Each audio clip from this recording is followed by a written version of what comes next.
Chapter 1258 Unexpected First Meeting.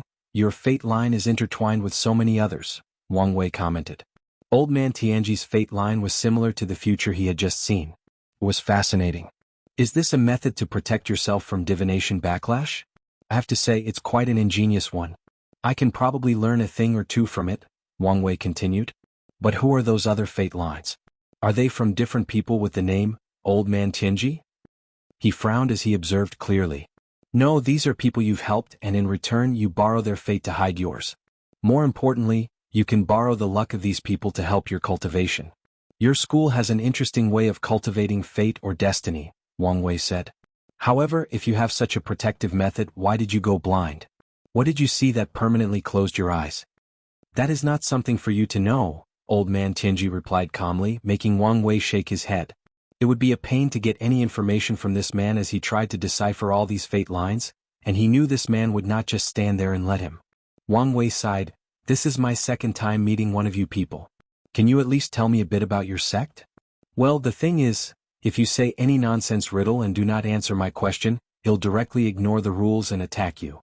Old Man Tianji almost choked on his words. He looked at this handsome man before him, and he could tell he would really attack him if he did not say a word. He sighed, thinking answering a few questions should be fine. We are called the Stargazing Pavilion. We pursue the mysteries of fate and the secrets of heaven and earth. You guys are not native to this world, are you? No, Old Man Tianji replied truthfully. We've spread to many chaos worlds. So, you're a large faction? We don't have any direct connection, but I'm sure we've interacted somehow, Old Man Tianji replied. However, such knowledge is above my level. Is that so? Wang Wei muttered. Yes and no. Old Man Tianji's body trembled when he saw the killing intent in Wang Wei's eyes, so he swiftly answered. We have many outer members, but only the one who meets the requirements can inherit the name, Old Man Tianji, and officially become an inner member. This system reminded me of the Desire Heart Palace. Are they connected somehow? Wang Wei asked this question. We don't have any direct connection, but I'm sure we've interacted somehow, Old Man Tianji replied. However, such knowledge is above my level. Is that so? Wang Wei muttered. For such a large faction, why have I only met two of you? Our requirements are strict, and in this era only I was born in the Eternal Ascension world. Well, if you don't count the little junior in the lower dimension, Old Man Tianji replied. However, there is a high chance you've met our outer members. Wang Wei suddenly felt a little paranoid. Could it be that most divination/secret base factions he's met or learned about are related to the Stargazing Pavilion in some way or form? He quickly removed that thought from his mind. That would be terrible. So why the name? He asked. This question was the one he most wanted to know. Old Man Tianji hesitated momentarily before replying. It was how our founder wanted things to be. You understand that this is fishy, right? Wang Wei asked. Names have power, and for so many influential people to share the same one? He shook his head. Just like your practice involves borrowing the fate of others, it's apparent that your founder is using all of you by lending you his name. I'm sure you figured as much. Old Man Tianji was momentarily quiet. We all have our destiny. Have you accepted your fate? Wang Wei nodded. Well, at least I know how you lost your sight. Your founder must be something else for your vision loss to remain permanent even after becoming an Empyrean. I reckon nothing will change even if you become a paragon. This meeting has officially gone for too long, Old Man Tianji declared as he looked directly at Wang Wei with his somewhat intimidating eyes. Meeting you might be a positive twist in my destiny or my greatest misfortune. The old man then disappeared. Already gone? It seems I hit a nerve, Wang Wei. It's a shame. I wanted to ask him if his sect was connected to the All-Seeing Temple in any way. He shook his head before his mind focused on something more substantial.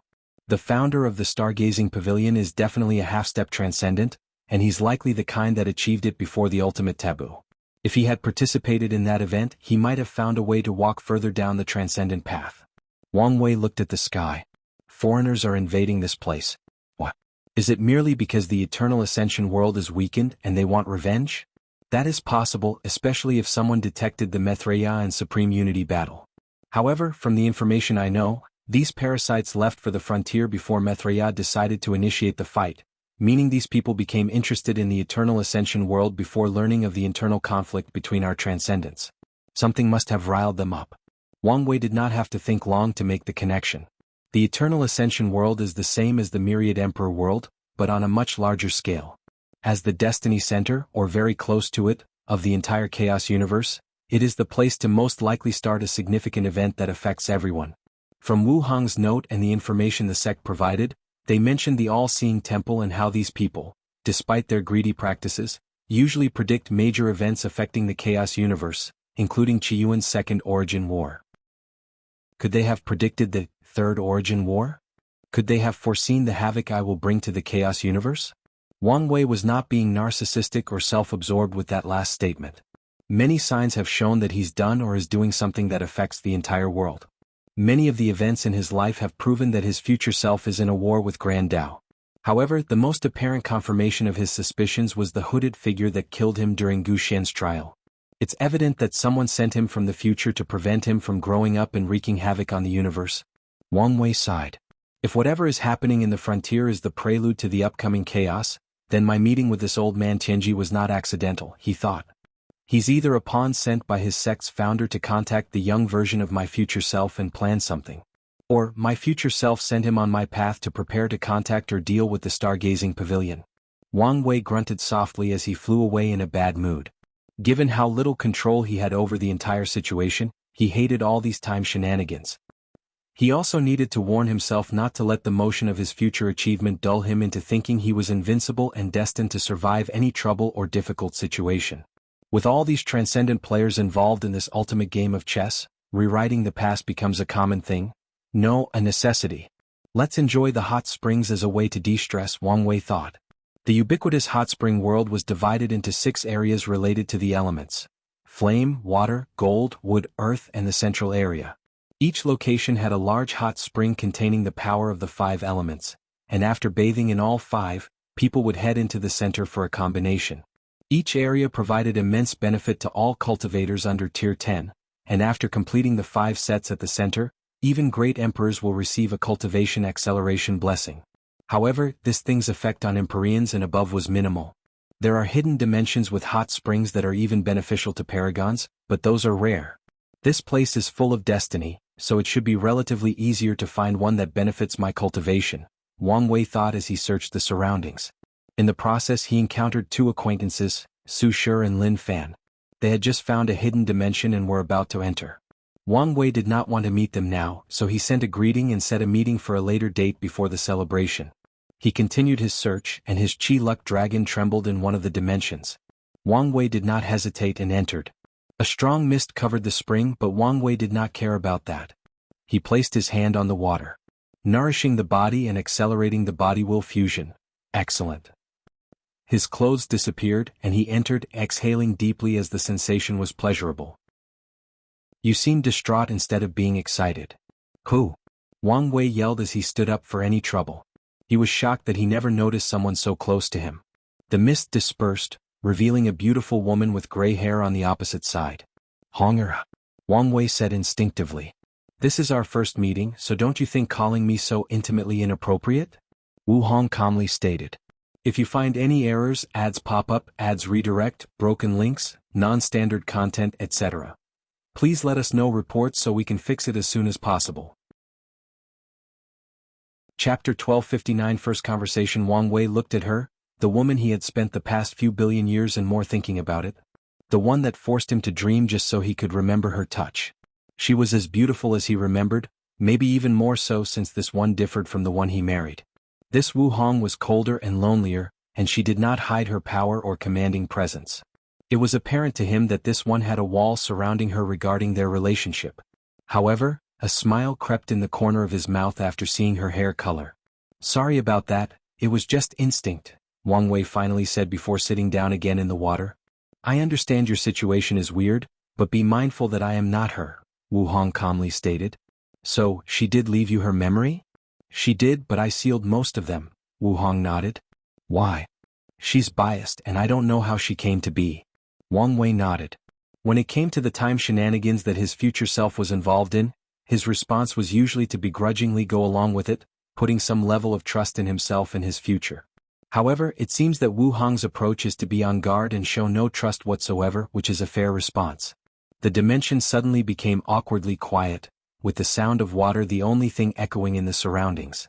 Why are you suddenly so quiet? From the memories I kept, you're a very chatty person, especially when you're around her, Wu Hong said. Wang Wei sighed. You must give me some grace, as the situation is quite disheartening. I've lived 2 lives and it seems my love life might be ill-fated. How so? In my first life, my family constantly pressured me to start a family. They even wanted to force me into a political marriage. I died young and without anyone to call a partner.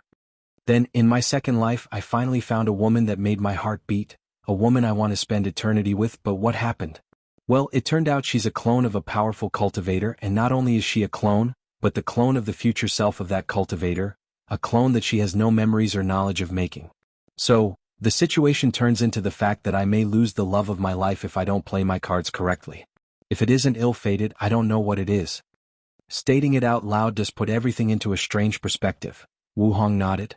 She knew the situation was messed up, but it truly dawned on her until he explained it in these words. I want to ask you something, Wang Wei continued. Do I have a chance? Wu Hong played with her hair. I think I've already given you the answer to this question. But it's different if I hear it directly from you.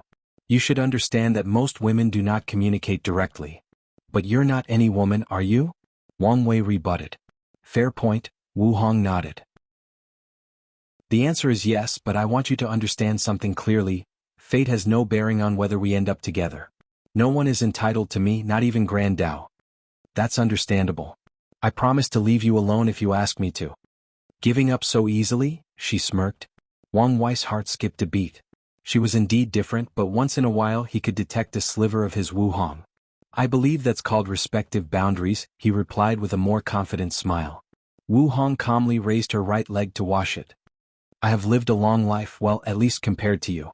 In my long cultivation journey, things have become dull, a fog of continuous gray. But I must admit that the memories of my supposedly other self brought some shade of colors to my life. She looked him in the eyes. Can you be the one to accompany me throughout this journey, or will my life continue as it were before? I'm fine with either outcome. Wang Wei nodded as he now understood her mindset. The cultivation path is long and arduous, so people have Dao companions to accompany them. However, someone like Wu Hong, who has already traveled so far, is alright with finding someone to accompany her from now on or continue doing what she's been doing. However, that someone cannot be just anyone else. In that case, let's start from the basics, Wang Wei said, deciding to take a regular approach to a truly complex situation. Hi, my name is Wang Wei. It's nice to meet you. Wu Hong looked at him strangely before a soft smile appeared in the corner of her mouth. Wu Hong, and the pleasure is also mine. Favorite color? Red and white. Wang Wei nodded. His Wu Hong's favorite colors were black and red, but it's normal for people's colors to change over time, especially with cultivators' long lifespans. Mine is purple and gray, he added. I'm 195 meters tall. You? The same. My favorite tea is Longjua tea. Yours? Snow Trail tea. This answer was also different as this tea was her third favorite, Wang Wei thought. Favorite food? That would be dragon heart, phoenix liver with a side of dream rice, Wu Hong answered. And it cannot just be any dragons. It's the water dragon from the dragon blessing world. The phoenix also has to be prepared with 5 elements materials. Otherwise its flame Dao will reduce the taste by a lot. A food connoisseur, huh? Wang Wei stated. His Wu Hong was into food, but she never showed him it was to this extent. However, she always said he had never tasted genuinely delicious food. What made the dragon from that world so delicious? They are the protagonist of their world, so that blessing adds to their taste, Wu Hong explained. Additionally, the water dragons in that world receive a lot of worship due to their control of rivers, oceans and rains. The incense further elevated the taste. And as you know, water is the soft element, which makes the dragon's meat incredibly tender, Wu Hong explained. One time, I hunted 3 simultaneously and transferred all the taste into a single dish. It was truly sublime. Oh, how I wish I could taste it again. You can look forward to it once you return to your full strength. Wu Hong sighed. It's not that simple. I'm pretty sure one of those damn dragons acquired a transcendent method. Given how much I hunted them down back then, I must be on some kind of list in that world. That's a shame, but one day we'll also reach that level and we can hunt those dragons together, Wang Wei said, and Wu Hong noticed the "we" he secretly put in that sentence but did not mention it. What about the phoenix liver and dream rice? The liver corresponds to wood in the 5 elements, so after cooking, it basically turns into a vegetable dish, Wu Hong explained. As for the dream rice, that's something I got from another paragon who also loves food. He made everyone in his grandmist will dream about good food and turn that energy into nourishment to cultivate a rice field. I added my specialty to the 6 emotions 7 desire spices, and it elevates the rice to another level. Wouldn't the negative emotions ruin the taste? I can separate them, but even with them it doesn't, Wu Hong explained. Using them gives the sensation when you're eating something so good, but you know it's terrible for your body. That sounds heavenly. Wang Wei almost drooled thinking about it. It is, Wu Hong nodded. But enough about me. What's your favorite food? I was going to say braised beef, specifically, the one you made for me by infusing the essence of 12 tier 9 demon bulls into it, but I feel a sense of inferiority after what you just said. As you should, Wu Hong said. That is a pathetic choice. And who is to blame? He stared at her. Yourself, of course, she replied. You could have hunted a few demon Empyreans and learned to make excellent meals with those materials. From what I remember, you had many unique ideas on the culinary arts. So, it's your fault for not pursuing this path and relying on me, her, to dictate your standard of food. Is this a challenge? Wang Wei asked. I'm just stating the truth. It's not my fault if that hurts you. Okay, you've done it, you've successfully struck my pride, Wang Wei sneered. I want you to remember this day. One day, it'll make a meal way better than your favorite or most outstanding culinary achievements. I hope when that day comes, your pride won't get in the way of admitting it is better. No need to worry about that, Wu Hong chuckled, her smile brightening the room. Since that day will never come. If you find any errors, ads pop up, ads redirect, broken links, non-standard content, etc. Please let us know reports so we can fix it as soon as possible. Chapter 1260 Time Mark and ChronoSpirit. Well, this was more enjoyable than I anticipated, Wu Hong said as she stood up. Wang Wei's eyes were the most focused he's ever been in his life. Sadly, there was a mist around her body that even his fate eyes could not penetrate. Damn it, he cursed, but his face remained unchanged. It's not like I haven't seen it before. A robe appeared around Wu Hong as she fixed her hair. Leaving already?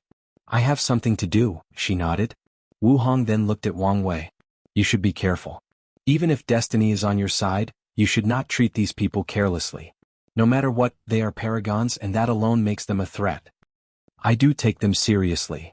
Then why haven't you protected your time mark or established a ChronoSpirit?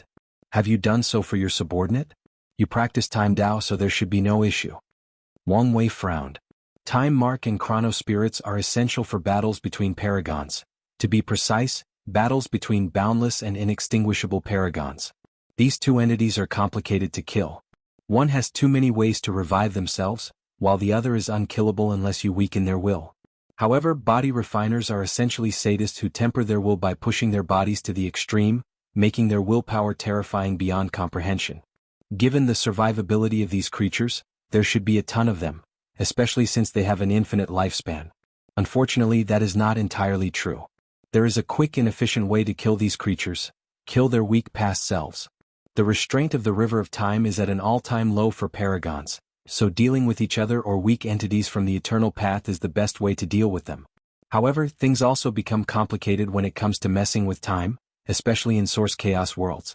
Any changes to time from these worlds can have butterfly effects on the primary river of time that runs through the entire Chaos universe. As such, paragons had to be clever in how they went about erasing someone from the past. Firstly, they must isolate their enemy's timeline from the river of fate through their time mark before killing them. The process was like scooping one drop of water from an ocean before destroying that drop to prevent it from influencing the entire ocean. To protect themselves, paragons will refine ChronoSpirits, an entity that hides their marks and protects their timeline. In the early stages of the development of this world, it was common for someone to secretly discover a paragon's time mark and kill them before they could react. Then, the concept of ChronoSpirit was invented by someone before spreading and becoming part of Paragon's must-do list. I never planned to meet these parasites before protecting myself, Wang Wei thought. He knew it was easier for someone of higher cultivation to detect someone else's time mark, so he had already been protected by his mark with past Buddha self. As for his ChronoSpirit, he planned to refine it after he entered the taboo realm and acquired Paragon strength. My time mark is protected, and I plan to refine the spirit later on when I'm stronger, Wang Wei explained. It's not good enough. Wu Hong shook her head. She raised her hand to condense 2 talismans. This is my experience on the matter. Take this seriously since it involves your life. Wang Wei received the talisman, and before he could do a preliminary check, she had disappeared, leaving a few last words. We'll meet again once the celebration starts. Wang Wei smiled. I'm glad to see she's still a little drama queen. He may not have detected how fate was guiding him to meet Wu Hong in this place, but there is no chance she did not detect it. Yet she did not hide, leave or send him away. Instead, she waited and even wanted to take him by surprise to see how he would react. Wang Wei focused and read the information in the talisman. His happiness soon dissipated. She was right. My method of hiding my mark was truly insufficient. With a brief introduction, Wang Wei realized his methods were shoddy even to the weakest paragon. Wang Wei sighed. He had just wholly adapted to how Empyreans fought and felt confident that his current techniques would be sufficient against paragons once he entered the taboo battle realm. However, Wu Hong's warning reminded him that paragon battles were another dimension of complexity. Why didn't the sect remind me? Wang Wei said with gritted teeth, trying to blame someone. Since ascending to the upper dimension he kept making small mistakes, but they were all errors that could easily end his life and cultivation journey. Wang Wei exhaled to calm down. He knew there was no point in blaming them since he was the one who refused to receive their complete help. The information they provided them warned him of Paragon's ability. Additionally, they probably figured he would lay low for countless Yuan epochs to cultivate in the shadow, and only after becoming a paragon would he start dealing with these parasites. Success can easily breed arrogance, and arrogance is the bane of success, Wang Wei thought as he exhaled. He frowned as he realized something. Her tone when she warned me, it was like the danger I'm going to face was not the far future but something coming soon. Does she know something? Countless thoughts flashed in his mind. Could it be that whatever major event that is going to happen involves one of the parasites? It would make sense why I could not detect anything. Wang Wei previously thought he failed because Heavenly Tao was involved since so many people with great destinies were present, and possibly because of Sun Junyo's perfect aura that protected her. However, it could be those things and the fact that a paragon will appear in this event. But how can one of them show up in this place? Can they just leave the battlefield unattended? Or are they just sending a clone or projection? Wang Wei frowned.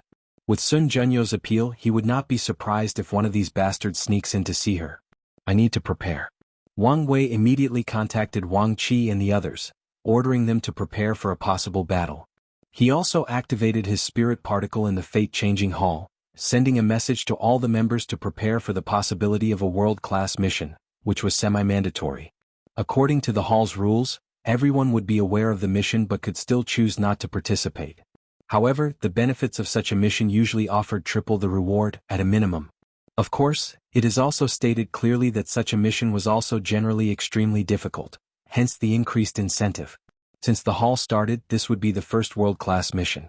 I should also prepare some talismans to protect my men's time marks, as she said, Wang Wei thought. He began to comprehend the talisman's contents to prepare while enjoying this bath. Wang Wei lost track of time, and it wasn't until he felt a rush of energy that traveled through his body that he woke up. I've completed the initial stage of body-will fusion. He sensed everybody happening in his body. Now, I only need to pass the flesh tribulation and I can enter the fourth heaven and the middle stage. Hopefully, I won't have a bottleneck. The effect of the hot spring was better than he had imagined. Now that the spring no longer had any effect on him, Wang Wei left. He was in an excellent mood. His first encounter with his future wife went well despite the initial awkwardness. She gave him a present and he made progress in his cultivation. With such an excellent mood, he searched again for hot springs to help him. He discovered one that gave a 10% blessing in cultivating the soul and used it. By the time he finished, it was time for his meeting with Su Shi and Lin Fan, so Wang Wei left. Their meeting was in a private booth in the best restaurant at the center location. The restaurant was called Beauty Palette, and Wang Wei suspected it was one of Sun Junyo's many industries. By the time he arrived, they were already waiting. I thought we were friends, Wang Wei said as soon as he entered the room. We are, Su Shi said, her expression showing she was confused by these words. Then why are you telling Xiao Tiendi about my business? Oh that, Su Shi replied. He came to see me and his master is friends with our master, so I had to say something. Su Shi was clever and knew Wang Wei did not mind what she did.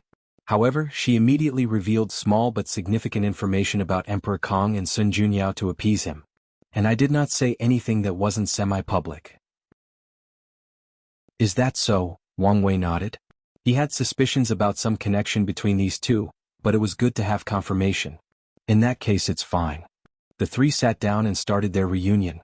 If you find any errors, ads pop up, ads redirect, broken links, non-standard content, etc., please let us know reports so we can fix it as soon as possible.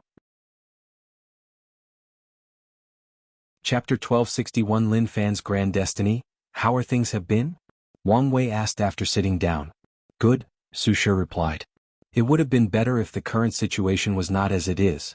The upper dimension has so many resources, and they have a kind teacher like Emperor Kong. I can tell, Wang Wei nodded. He noticed these two had already finished Foundation re-establishment, and they all completed 9 Supremacy Foundation and entered the tenfold battle realm. How is Headmaster Baihan doing? It's been a while since I saw him, Wang Wei asked, somewhat curious whether the latter had reconciled with his father. He's doing fine, Lin Fan said before quickly changing the conversation. Let me ask you, Suya never changed her mind, right? After everybody left, she stayed in the lower dimension, correct? Wang Wei looked at him. No, she is still in the lower dimension. Good, good, good, he uttered 3 times, his eyes not hiding his killing intent. Have you thought about the consequences of killing her? I know the Yin Moon Palace is one of the upper members of the Grand Sect Alliance. However, the risk should be minimized if I can cultivate fast enough and kill her. Normally that would be the case, Wang Wei replied. Does Suya have another identity? Su Shi immediately asked. They have been investigating the situation and planning this assassination for a while. Have you heard of the Yin Moon Palace's Desire Spectrum book? I heard it was one of their sect's luck-condensing artifacts, known to be terrifying for its power of illusion and controlling people's emotions, Su Shi replied. The Grand Sect Alliance used to hold a grand event in which countless sects, including the other overlords, would send their people to use the book to temper their Tao heart. Although these factions have their own method, they knew it paled in comparison to that book. As soon as Su Shi said these words, her face turned ugly. Lin Fan also figured out something and his expression mirrored his wife's. Could it be? That's right, Wang Wei nodded. Most people don't know that the book is divided into upper and lower parts. The upper part was created by 9 paragons with the 6 emotions 7 desires physique, most of which were artificially created since not everyone from the lower dimension could become paragons. Meanwhile, the lower part is incomplete because only the emperors from the lower dimension can write it. Suya will be the 8th writer from the lower dimension, meaning the palace will greatly value her, especially if she becomes an eternal. Su Shi and Lin Fan were quiet. They thought they were lucky since the Yin Moon Palace did not cultivate one of the Alliance's 5 primal paragons. Sadly, they were confronted with another terrible truth, the limitations of their background. No matter how good Emperor Kong and the Academy's current situation was, it did not change the fact that they were new, meaning they were not privy to many secrets. Additionally, it meant that when facing these ancient behemoths they could only suffer. And this might not be the extent of her value, Wang Wei added. There is more? Su Shi asked. Once this era ends, we will not return to the era of the 13 Overlord. The next era will be the race for transcendence. Su Shi and Lin Fan squinted. Emperor Kong once said something similar but never elaborated on what that meant despite their asking. He only said they were too weak to get involved in such matters. After that book is completed, it might reveal a path to transcendence, thus raising its level to an incomprehensible level, Wang Wei continued. He was not saying these words out of nowhere. After his encounter with the Heart Desire Palace, he believed these people had mastered a transcendent path involving 6 emotions, 7 desires and obsession. What exactly is transcendence? Su Shi asked. Wang Wei opened his mouth and was about to answer when a weird atmosphere enveloped the room, warning him not to talk too much to these ants about such secrets of heaven and earth. Well, as you can see, you two are too weak to know such a secret, Wang Wei shrugged. He once told these people some basic information about this path, but he planned to be more detailed this time. However, it seems Grand Tao was not happy with his actions. Meanwhile, Su Shi and Lin Fan's faces were paled. The aura that descended in the room was genuinely terrifying. However, you should be able to deduce some information, Wang Wei added. The 2 sons, Lin Fan uttered. They had guessed these 2 had transcended the Paragon realm. That's right, Wang Wei nodded. So, there is nothing we can do? Lin Fan said, anger and hatred flashing in his eyes. I never said that, Wang Wei continued. It will be a race, but just because you guys are behind doesn't mean you can catch up and surpass the people from the Grand Sect Alliance. After all, do you think anyone can walk that path? If Mithraea was telling the truth, she plans to share how to achieve half-step transcendence with the world, giving the factions in the Eternal Ascension world a greater opportunity for advancement than the rest of the Chaos universe. However, even with her gracious actions, the amount of people who will succeed will be counted on one hand. No, the Eternal Ascension world is the destiny center of the Chaos universe, so that number might increase by 2 or 3 times, but even then it will take a long time before such a thing is possible. Additionally, Wang Wei has predicted a large migration of foreigners into the Eternal Ascension world who wish to compete for this opportunity. The situation will be chaotic, so it's not even guaranteed some factions from the previous 13 overlords will survive until they can give birth to a half-step transcendent. He did not mention that the Yin Moon Palace would have a target on their backs once people realize the value of that book.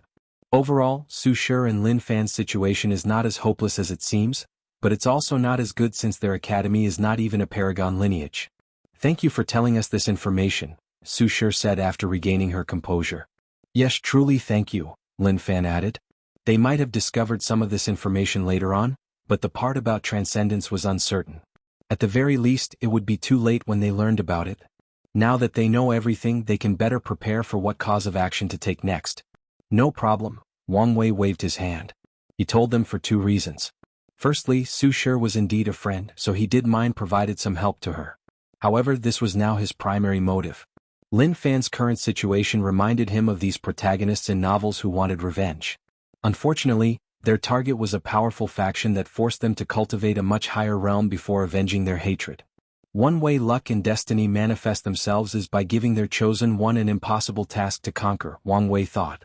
Lin Fan, as a possible chess piece of the Chaos Demon Gods, was granted the destiny of overcoming the Yin Moon Palace. No, with how weird Emperor Kong's destiny is, it might be their task is to overcome one of the 13 overlords, and luckily, it's the Grand Sect Alliance. These 2 were lucky their destiny did not target the Dao opening sect. Otherwise, Wang Wei would immediately eliminate them after deducing everything. He would not even spare Su Shi because of their friendship. The question now is why the Grand Sect Alliance? Wang Wei thought. Was it chosen randomly amount of the 13 overlord? Or because they were previously the most powerful? Countless thoughts flashed in his mind. Could also be related to that book. If it's really a prototype to a transcendent path, maybe their sect cannot bear the luck of having such an object, and their eventual destruction is the result of luck backlash, Wang Wei analyzed. This conjecture sounds the most logical and likely, but I feel something bigger is at play. There is a more grand picture that I'm not seeing. Su Shi glanced at Wang Wei. She could tell he knew way more than he was letting on. However, she also knew there was no point in asking since he did not share it in the first place. Everything this man did was calculated, so there was no point in asking if he had already decided how much information to share. Alright, let's get on topic, Wang Wei said. He had already deduced Lin Fan's future, which was full of struggle against the Grand Sect Alliance and his attempt at reviving his child. Although he felt bad for his friend that was about to get sucked into that whirlpool, there was nothing he could do unless Su Shi wished to separate from him. The only thing Wang Wei can do is, at the right time, remind her to lean more on Emperor Kong's destiny so as not to be swallowed entirely by her husband's destiny. It would be best for her to acquire a destiny on par with these 2, but this was not a simple feat. If you find any errors, ads pop up, ads redirect, broken links, non-standard content, etc. Please let us know reports so we can fix it as soon as possible. Chapter 1262 The Academies. Did Emperor Kong say anything about the celebration? Wang Wei asked. Anything specific? Su Shi asked. Anything about how weird this event is? The master did start acting weird after arriving in this place, Lin Fan added.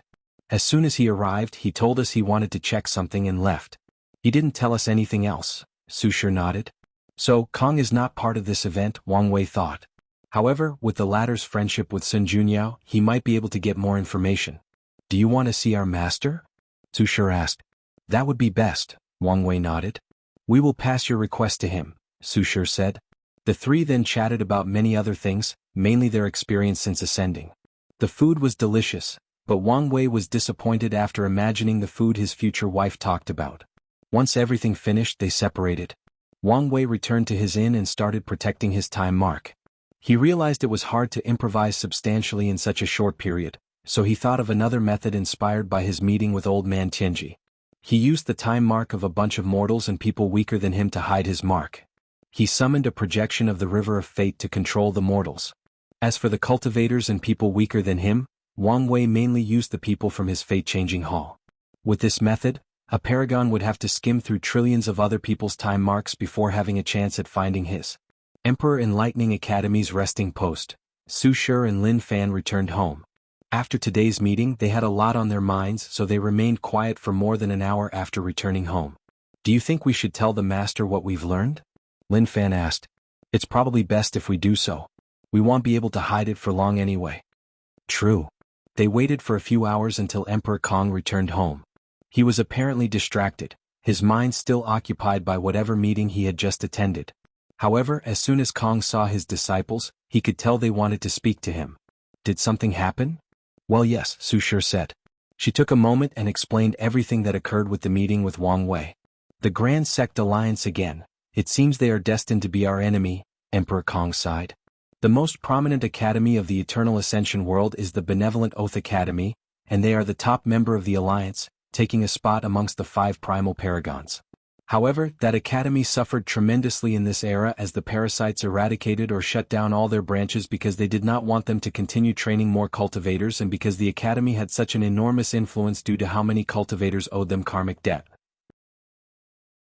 Then, Emperor Kong came along and convinced the Parasites to reopen the academies to serve them under his leadership.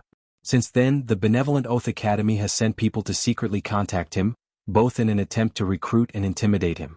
After experiencing a few plots and schemes, Emperor Kong has long predicted that the Alliance might be the destined enemy in his rise to the top of the Eternal Ascension world. The Yin Moon Palace, Emperor Kong muttered. I never thought they would become such an important piece. He still could not understand how this book involved the Transcendent path. Then he remembered something, the Heart Desire Palace? Kong had collected the ruins and records of many top lineages to make up for his academy's foundation, so he knew many secrets. It would explain why so many factions feared them, Emperor Kong thought. Everything makes sense if these 2 factions had half-step transcendence cultivators before the ultimate taboo.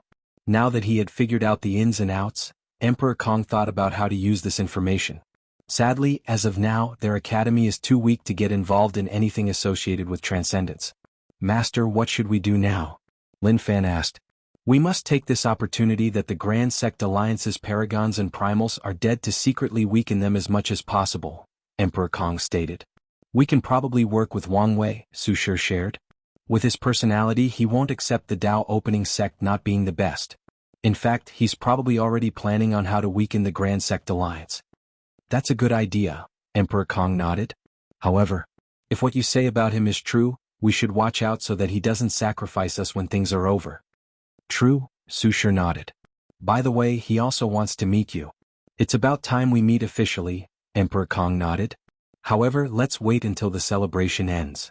Sun Junyao refused to tell him anything concrete, but with Wang Wei's presence and his destiny, he guessed something significant was about to happen. As such, he decided to wait and observe first before meeting Wang Wei. Master, did something happen on your side? Lin Fan asked. Emperor Kong's eyes suddenly lit up. I just received some important news from Sun Junyao that benefits our current situation. I was previously hesitating given the risks involved, but now, I know this may be our only chance. Oh. It's about something called the Mortalhood Trial, Emperor Kong stated before explaining everything. That is indeed great news, Lin Fan said. He did not know when Suya would ascend, but the higher their cultivation by the time she did, the better the situation for him. Do you want me to ask Wang Wei to convince the Dao opening sect? Su Shi asked. No need for that for now, Emperor Kong replied. Sun Junyao told me she would meet with the Dao opening sect's current sect leader and ask him personally. If that doesn't work, well, use the Wang Wei approach. Good, she nodded. One more thing. You guys need to leave immediately, Emperor Kong said. How? Why? I can't get any information about the situation, but I know for sure it will be dangerous, Emperor Kong said. So, it's because we're too weak, Su Shi said, saying what he did not want to say. You guys are young and full of potential, meaning you have plenty of room to grow, Emperor Kong reassured them. Lin Fan sighed. It's a shame. What? Upset that you won't get to see the most beautiful woman in the world, Su Shi sneered. Aren't you curious? Lin Fan asked. The way some people describe her beauty is even more extreme than those fanatic believers who give everything, including their life and soul, to their gods. The craziest people Lin Fan had met were fanatic believers. He once took a task from the rebellion to recruit this god, who walked the faith path, and his fanatic believers were something else. However, the descriptions of people regarding Sun Junyo's beauty are even more extreme. Lin Fan once heard a rumor that an everlasting Empyrean went mad because he tried to paint Sun Junyao but failed to capture the essence of her beauty. He thought this was a rumor, but his master confirmed this news. "Master, is she truly that beautiful?" Lin Fan asked. Su Shi looked at her master, also intrigued. Although she once held the title of the most beautiful woman in the world, there were few individuals who could compete with her in the entire lower dimension. And in the Eternal Ascension world, her beauty might be in the top 10, maybe even top 20. How do I explain it?" Emperor Kong uttered. "You know the saying, beauty is in the eyes of the beholder?" They nodded. "Well, she's the embodiment of that." Su Shi and Lin Fan were confused as this was not what they expected him to say. On the contrary, they thought he would say something like her beauty transcends preference, ethnicity, and even race.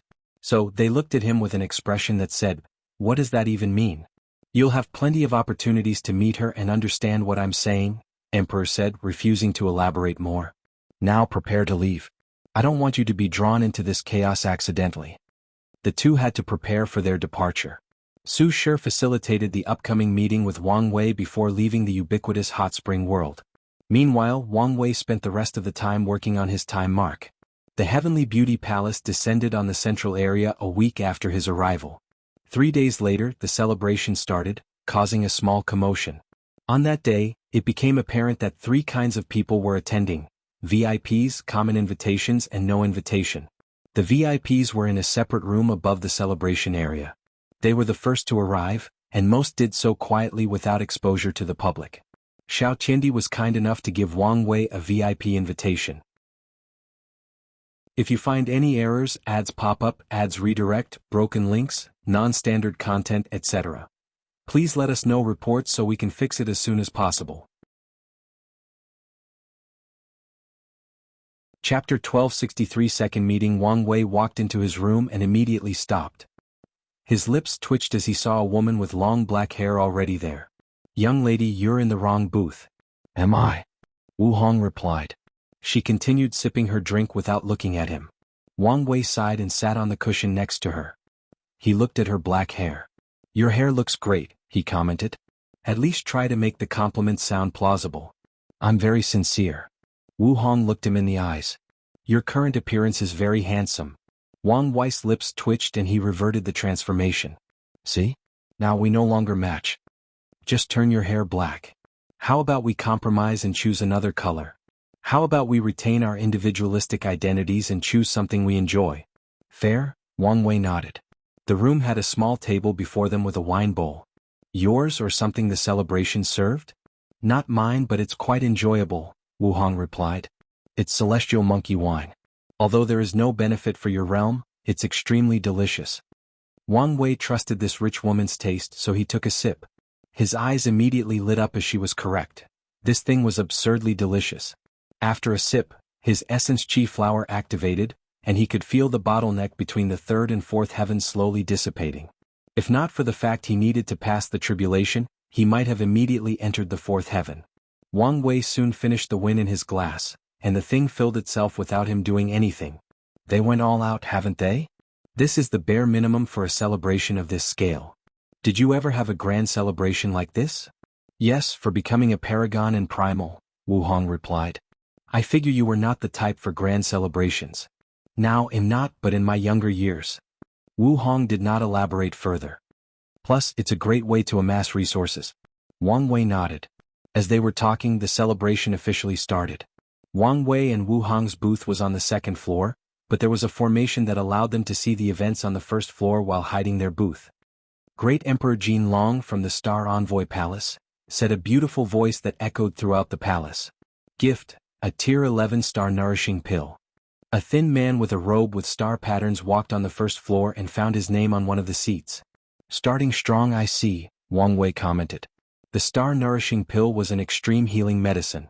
If an Empyrean died and wanted to revive themselves, the pill would allow them to return with full strength in less than 10 yuan epoch, which is an absurdly short time for an Empyrean to revive unless they use longevity resources or a pile of rare resources.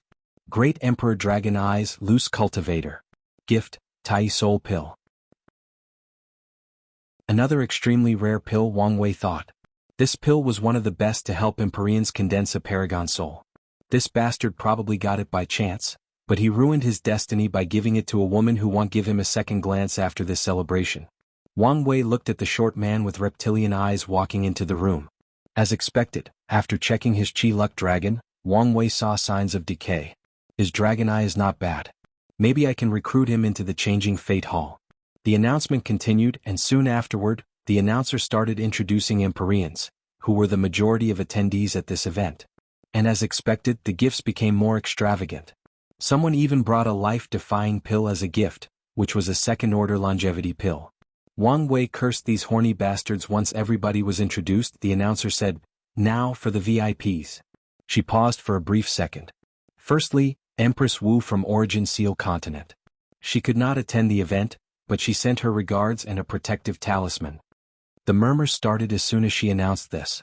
A few taboo entities existed in this terrible era, and everyone knew Empress Wu was at the top. And even if the announcer did not specify the protective talisman level, they could guess.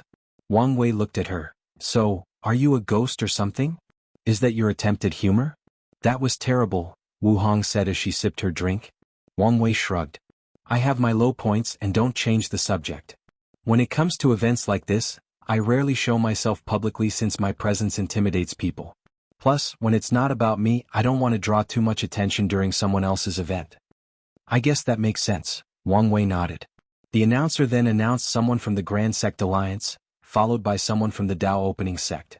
It was the Sect Master, an everlasting Empyrean called Yu Kai, and he brought a Tier 12 Void-Breaking Talisman as a gift. So, in this generation, someone from the sectarian faction is the Sect Master in the upper dimension? Wang Wei pondered. Then, something suddenly came to mind, so he looked at Wu Hong. "By the way, did my ancestor come as well? Now you remember her?"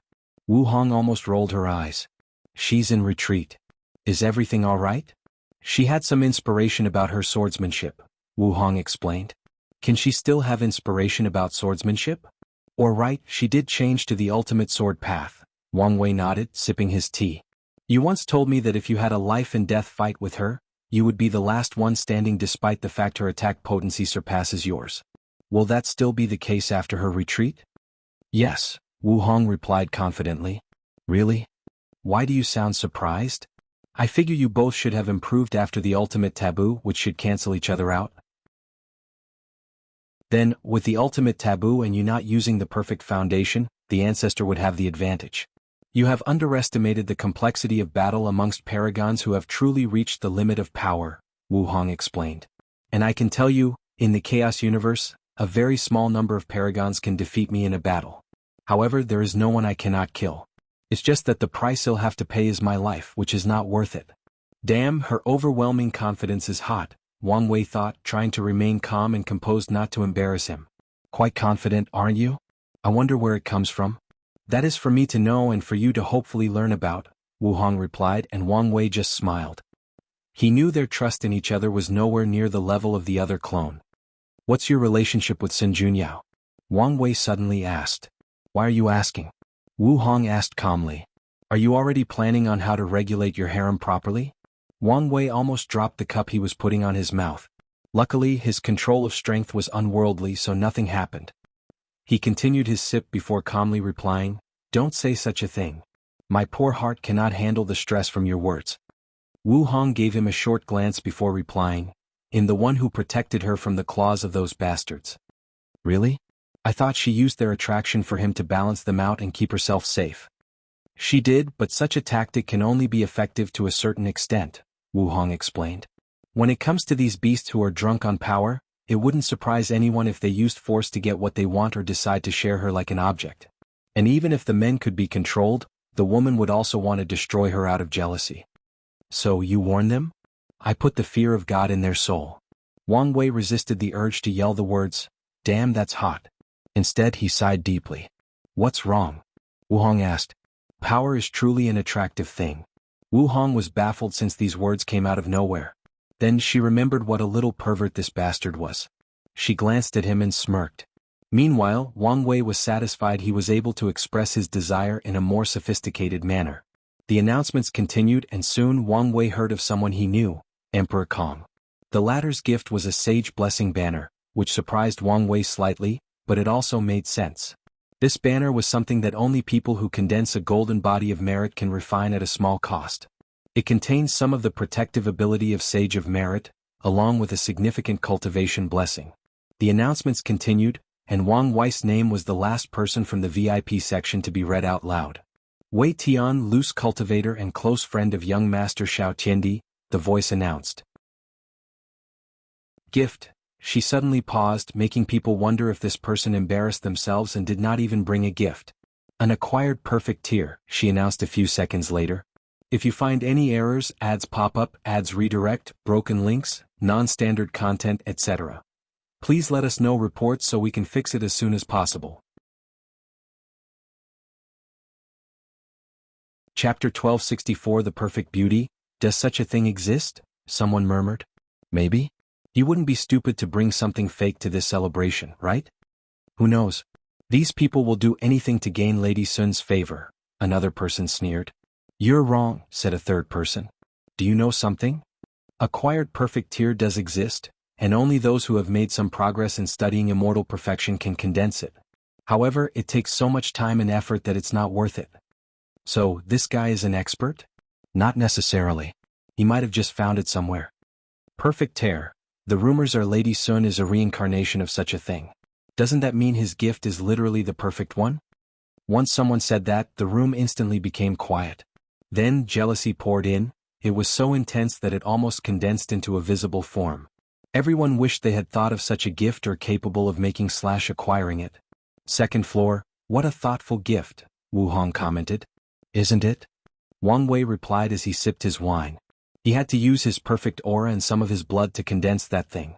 And even then, if not for the fact he had intimate knowledge of the tear's composition and effect, he might not have succeeded. Is it me or do I hear the sound of jealousy? Wang Wei chuckled. You wish. Don't worry. When I bring you gifts, they will be more personal and thoughtful. Wu Hong resisted the urge to roll her eyes and continued drinking. The celebration continued despite many people who had decided they would remember Wang Wei, especially if his gift had any positive effect on Lady Sun. According to these people's thinking, since Wei Tian is the young master's peer, he should only be a great emperor. So, many people thought of secretly educating them, some even planning on how to assassinate him. Ladies and gentlemen, thank you for honoring the lady with your presence, the announcer stated, her beautiful voice calm and steady. However, the banquet is limited, so not everyone can participate. So, for those without an invitation, we've designated an area outside the palace for your stay. There will be visual formations to display what is happening inside. As soon as she said these words, a cacophony of voices thanked her and the palace for her generosity. The number of people without an invitation was at least 100 times larger than the rest, and these people knew it was shameful for them to show up uninvited. So, they respected that the Heavenly Beauty Palace treated them so kindly despite their social indiscretion. The announcer calmly accepted these people's respect before continuing, now that everything is settled, let the celebration begin. Ladies and gentlemen, respected immortals, emperors and empyreans, please welcome the palace master. Everyone on the first floor stood up. This banquet hall floor was large, with countless people sitting at their small personal tables. The room was shaped like a rectangle with a stadium on the west side. An intoxicating smell suddenly enveloped the palace, followed by multicolored flowers and beautiful tiny fairies dancing around. A woman walked onto the podium. She wore a slightly modified formal white and yellow dress that trailed more than 3 meters behind her as she walked. She wore a light gold phoenix hairpiece to hold her hair. Meanwhile, the upper part of her robe was elegant and noble, but once it reached the lower part, it was more open as each stride showed her long white leg with skin so smooth that a baby would be jealous. As she walked into the room, so many people instinctively stopped breathing. It was as if they feared their shallow breath would affect the natural rhythm that her body naturally emitted. The light in the room dimmed everywhere except where she stood, which was not something she did but a natural effect of her heavy defying beauty.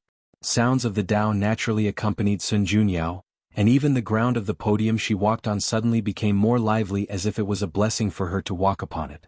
Everyone on the first floor looked at her in a daze, all with a look of desire, longing, and pure joy.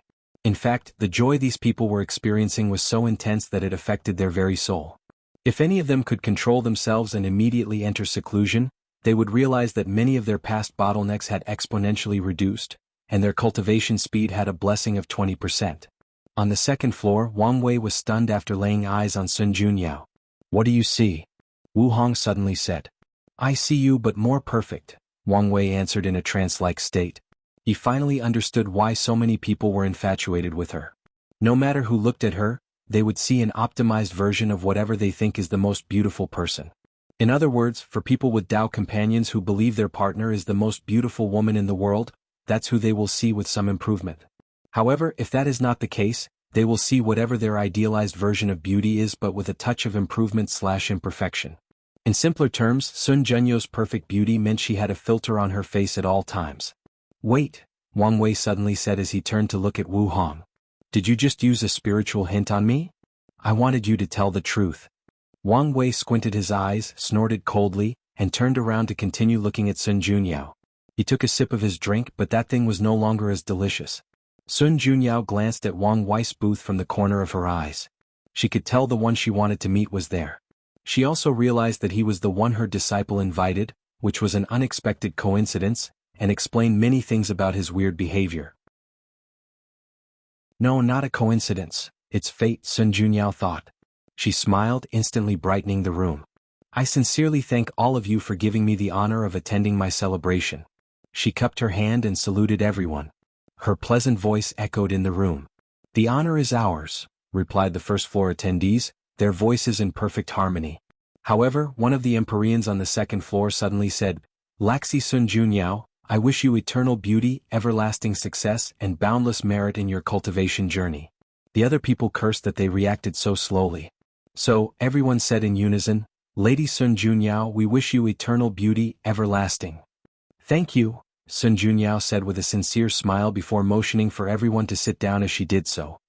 "I only have two hobbies, enjoying good food and appreciating the art, and that's exactly what we're going to do for the first part of this banquet."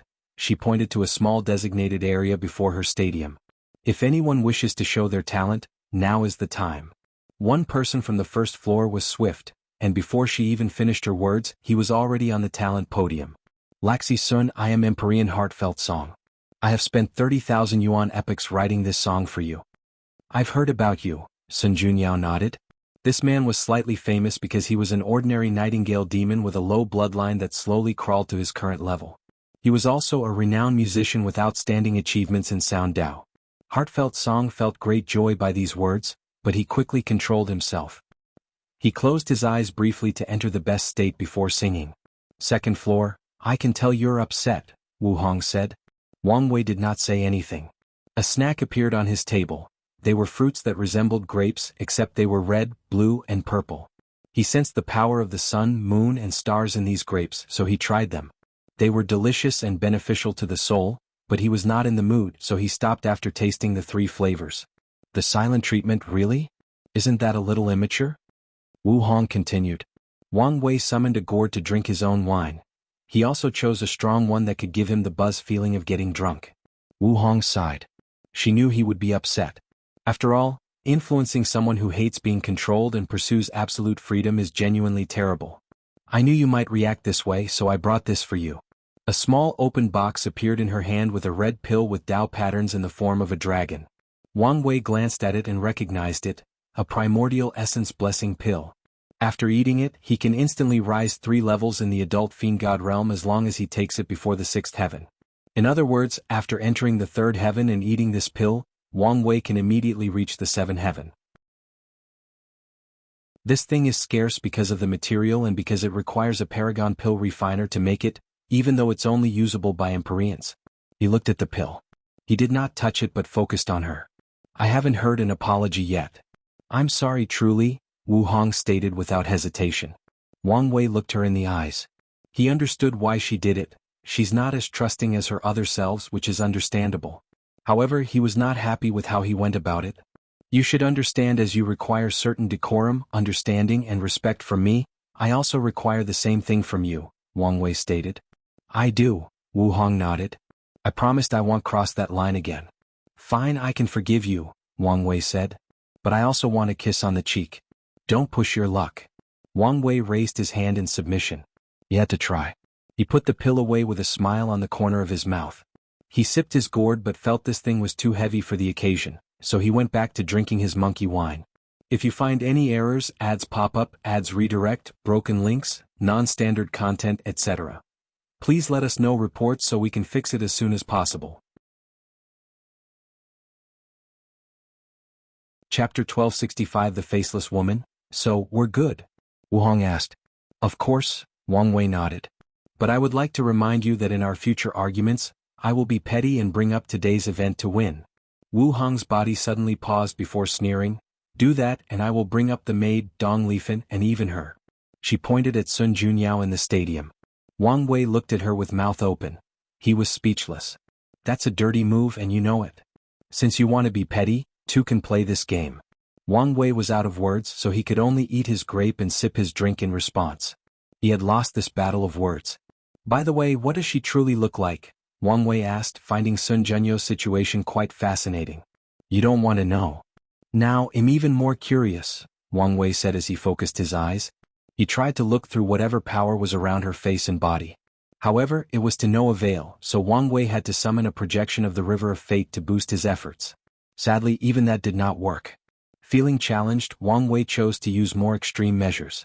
He temporarily lifted the seals in his soul, accessing the full power of his Paragon soul. He observed Sun Junyao alone with his soul, and the result was the same. She looked like a more perfect version of Wu Hong. Wang Wei then immediately activated the perfect aura from his body and used it in tandem with his Paragon soul. Her face blurred temporarily as if he was about to break through that veil, but he failed at the last minute. Wang Wei sighed in resignation and looked at Wu Hong. A little help, please. Are you sure you want to see? She asked a second time. I am. All right. She tapped on the side of his forehead, and Wang Wei's eyes suddenly felt a cold power running through it. He immediately focused on Sun Junyao and his eyes squinted. She has no face? That's right. Wang Wei calmly observed her. It was truly bizarre. In his current sight, her head was empty with no skull, muscles, tissues, or any skins, just nothing there. He checked her soul and it was there, but it also had facial expressions, just a vague outline of her face. What's going on? Wang Wei asked. It's her curse, Wu Hong explained. An innate curse? It was rare for cultivators to be born with a curse, but it does happen. For example, the Sword Empress was born with her talent sealed, which can be considered an innate curse. Even worse, it's a Grand Tao curse, Wu Hong explained. Nothingness and perfection are the most common path of transcendence, especially the latter. For eons, countless people believed it was the only way to go beyond the Paragon realm, and they were correct. Becoming perfect means becoming closer to resembling Grand Tao. Do you think it would allow someone who embodies the concept of perfection to exist without adverse effects? So, Grand Tao created a flaw for Sun Junyao by taking away her face, ensuring she was not truly perfect and that no one could study her to achieve true perfection, Wang Wei sighed. That's right. Wang Wei became quiet. What? Now that you know the truth, are you less attracted to her? Wu Hong asked with a smirk. Is that your goal? Are you trying to eliminate the competition? Wang Wei retorted and she rolled her eyes. She would not have shown it to him if that were the case. Wang Wei chuckled. I think it's worth it. She loses her face, but in exchange she has the best foundation to walk the transcendent path. As long as Sun Junyao becomes a peak paragon and has some achievements in studying immortal perfection, she can make up for her flaw and use that foundation to enter the half-step transcendence realm. You're only saying that because you're looking at things purely logically, Wu Hong added. People have been telling the poor girl she was the most beautiful woman in the world for as long as she can remember. Yet, whenever she tries to look at herself, she sees nothing. I've read about people like her during my travels in primordial chaos, and from my experience, all those people die tragically by taking their own lives. The fact that Sun Junyao can live until she becomes a paragon is a testament to her willpower and Tao heart. You make a good point, Wang Wei nodded. Now that she reminded him of this perspective, his respect for Sun Junyao increased immensely. I now kind of understand what kind of vulnerable mindset she was in when she chose that Tao, Wang Wei stated.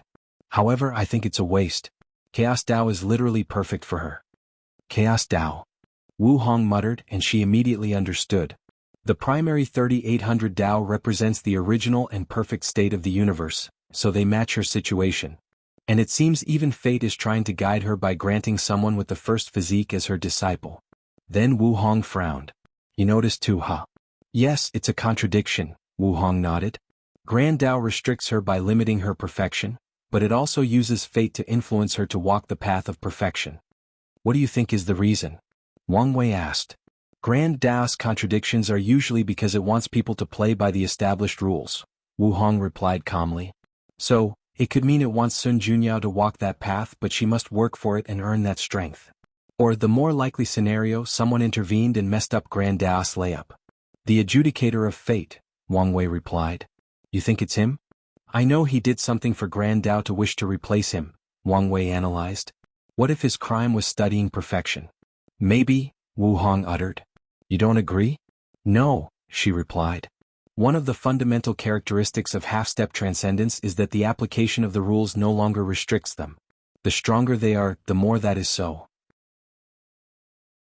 Although the fate adjudicator is technically an employee of Grand Tao, I don't think the rules would restrict him so much that he could not study perfection. You may have a point, Wang Wei nodded. So what do you think he did? I think his crime was lusting after his boss power, Wu Hong said. As I said, perfection means becoming closer to Grand Tao. I think he wanted to cultivate a perfect being that contains the essence of Grand Tao. Then he would study it in an attempt to reach higher levels.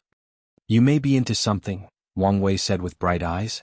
He peeked at the essence of Grand Tao when he established his perfection foundation. If he had someone like Sun Junyao, who achieved half-step transcendence, to learn from, Wang Wei could not imagine what he could accomplish. If that is genuinely his crime, I must say I respect him a lot more, Wang Wei stated. His views of the 6 cardinal tribunals are that they chose to serve Grand Tao in exchange for keeping their strength after their long service ended. However, he would respect him much more if the Fate Cardinal became ambitious and tried another method. Now we're on this topic, I suddenly thought of someone else. Are you talking about Di Tian? Yes, Wang Wei nodded. I originally thought he was a pawn of the Samsara Cardinal, but with his obsession with perfection, he might have been the Fate Cardinal's pawn first. Di Tian studied creation first and was already obsessed with creating the perfect life form in his first life.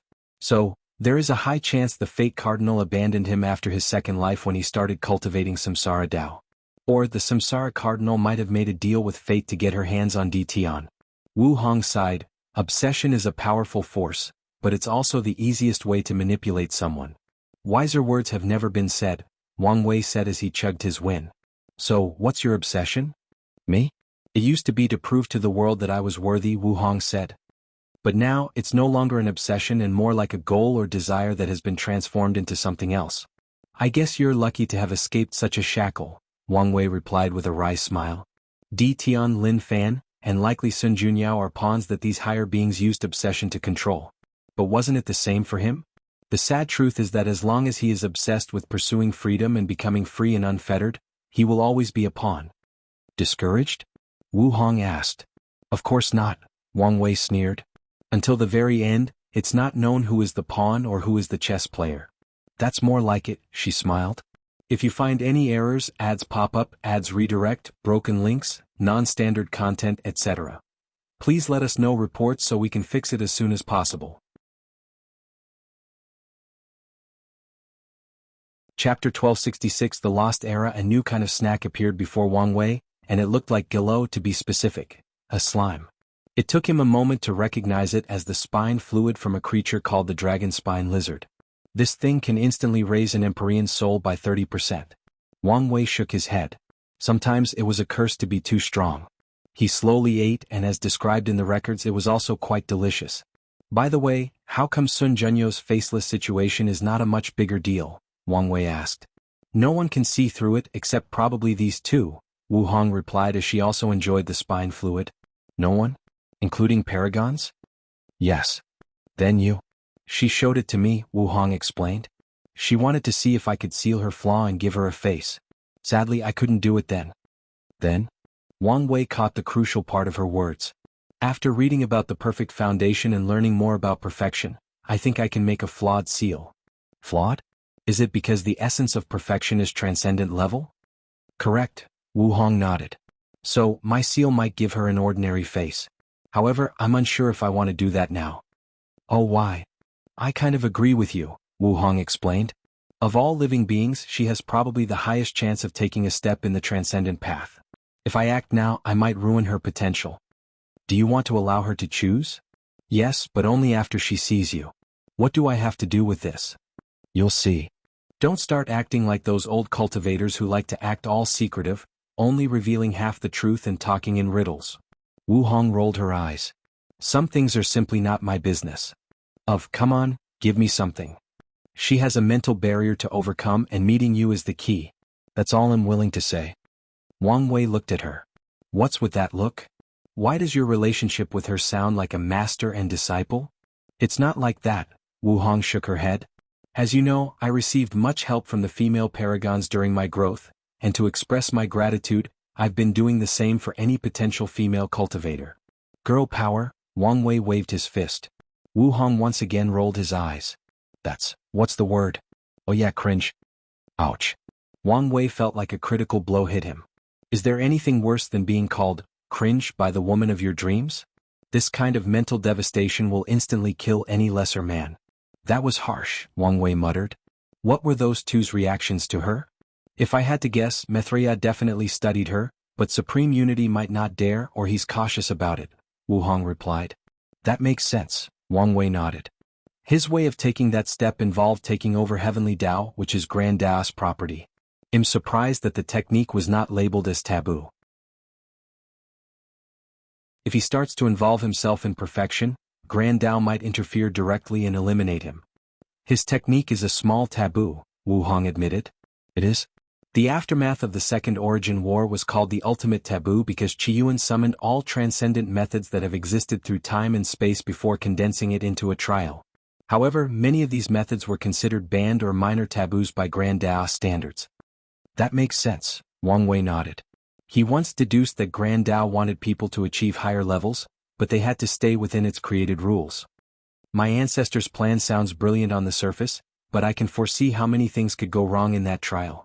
Oh, you have no idea, Wu Hong sighed. In that place time overlapped. The past, present, and future exist simultaneously.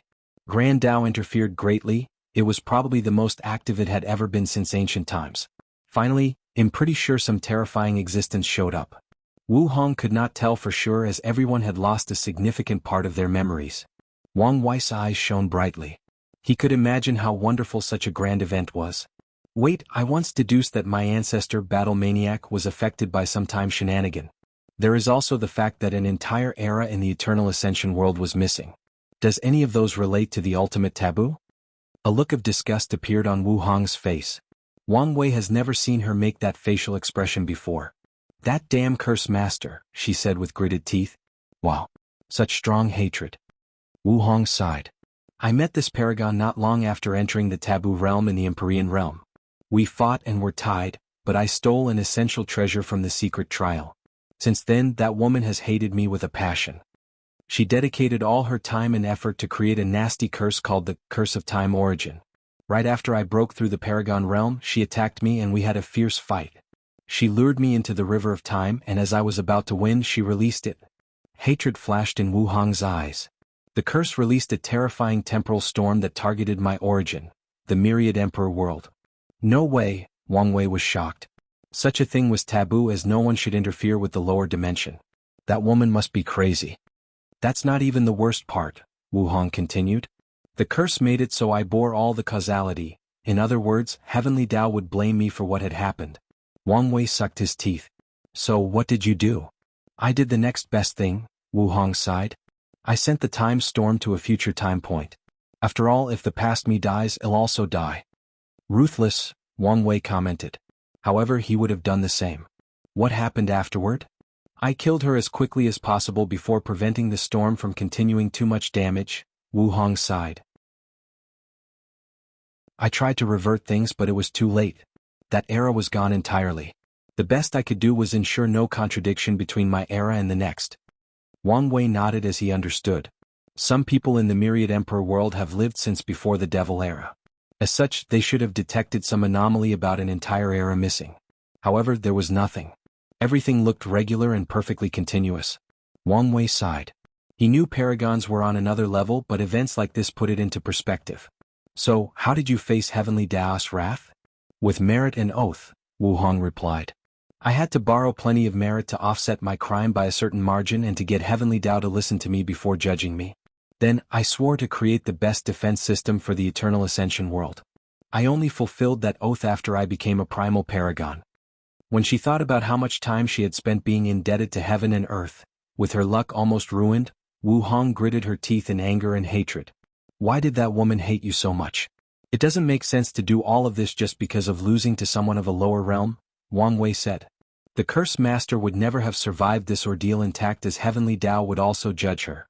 In fact, your ordeal reminded me of my Supreme Outlaw trial, Wang Wei continued. It sounds like someone was manipulating events to either kill you or make you indebted. I'm 80% convinced Heavenly Dao did it on purpose, Wu Hong sneered. Oh, what? Have you never wondered why our world did not suffer much given the grand scale of the Second Origin War? Wu Hong. Now that you mention it, Wang Wei frowned. With so many chaos worlds and factions involved, I'm sure the center of the war would have been our world. So, we survived because of your defense system? That's right, Wu Hong sneered. That thing probably predicted that event and schemed against me to create that system. Without becoming transcendent, all sentient beings are dogs and ants before Heavenly Dao. Even paragons are a slightly bigger nuisance, Wang Wei sighed. So, have you prepared your revenge? Yes, not just against it but its boss, Wu Hong sneered. Although all these years spent creating that system was an excellent training experience, she hated how much she was used. That's my girl, Wang Wei chuckled. Who's your girl? She stared at him. Don't sweat the small stuff, Wang Wei replied casually. So, what was that era like? What happened to the emperors who ascended? Did any of them become paragon? It was a terrible era, Wu Hong explained. The resentments, hatred, and fiendish chi of me killing so many devils flooded into the myriad emperor world, making it extremely easy for people to develop heart demon and become crazy. It also did not help that all the cultivators were full of hatred, wishing nothing more than to kill as many devils as possible. Historians called it the Dark Mind Era, Wu Hong explained. In some ways, it may have been a good thing that that era was erased. As for what happened to the Ascendants, Heavenly Dao just erased them to reduce the trouble, Wu Hong explained. And no, there were no paragons. Wang Wei wanted to slap himself for asking such a stupid question. She said she had just become a paragon, and from what I know about her, she was probably one of the youngest in recorded history. If Wu Hong had just become a paragon, how could the people who came after him become a paragon? So, unless more time shenanigans were involved, that would be impossible. If you find any errors, ads pop up, ads redirect, broken links, non-standard content, etc., please let us know reports so we can fix it as soon as possible. Chapter 1267, The Banquet, second part, unedited chapter. So, do you know what happened to Battle Maniac? Wang Wei continued. Wu Hong had answered only one part of his previous question. I don't know much about what happened to him, Wu Hong replied. I know it had nothing to do with the ultimate taboo but an inheritance Qiyuan received from someone called the Trinity Venerable. He desperately wanted their 3 brothers and sisters to receive that inheritance, so he found a way to summon Battle Maniac to the past. Something went wrong, and Battle Maniac was the one who suffered as his Eternal Path achievement was rewritten. Wang Wei nodded. But how did he do it? Summon people to the past? He made a deal with the Time Cardinal for the first time, and the latter gave him a time exemption token, allowing him to mess with time to a certain degree with no consequences. Wang Wei was surprised. You went so far? What kind of inheritance did that Trinity Venerable leave? Wu Hong shrugged. Even though she was close with Yen Hai, she never mentioned that inheritance. You mention a second time, it should be when he summoned the Rainbow Emperor and the others. That's right, Wu Hong nodded. She then paused and looked at him strangely. What? Wang Wei was puzzled. For the second time he used what he learned from the token to create a formation that used his origin Dao. From what I know, he wanted to summon the original 12 emperors of the Dao opening sect from across time and space. However, the formation failed when it was time to summon the 10th one. But I'm the 10th emperor, Wang Wei said. That's right, Wu Hong nodded. But I haven't sensed any summons?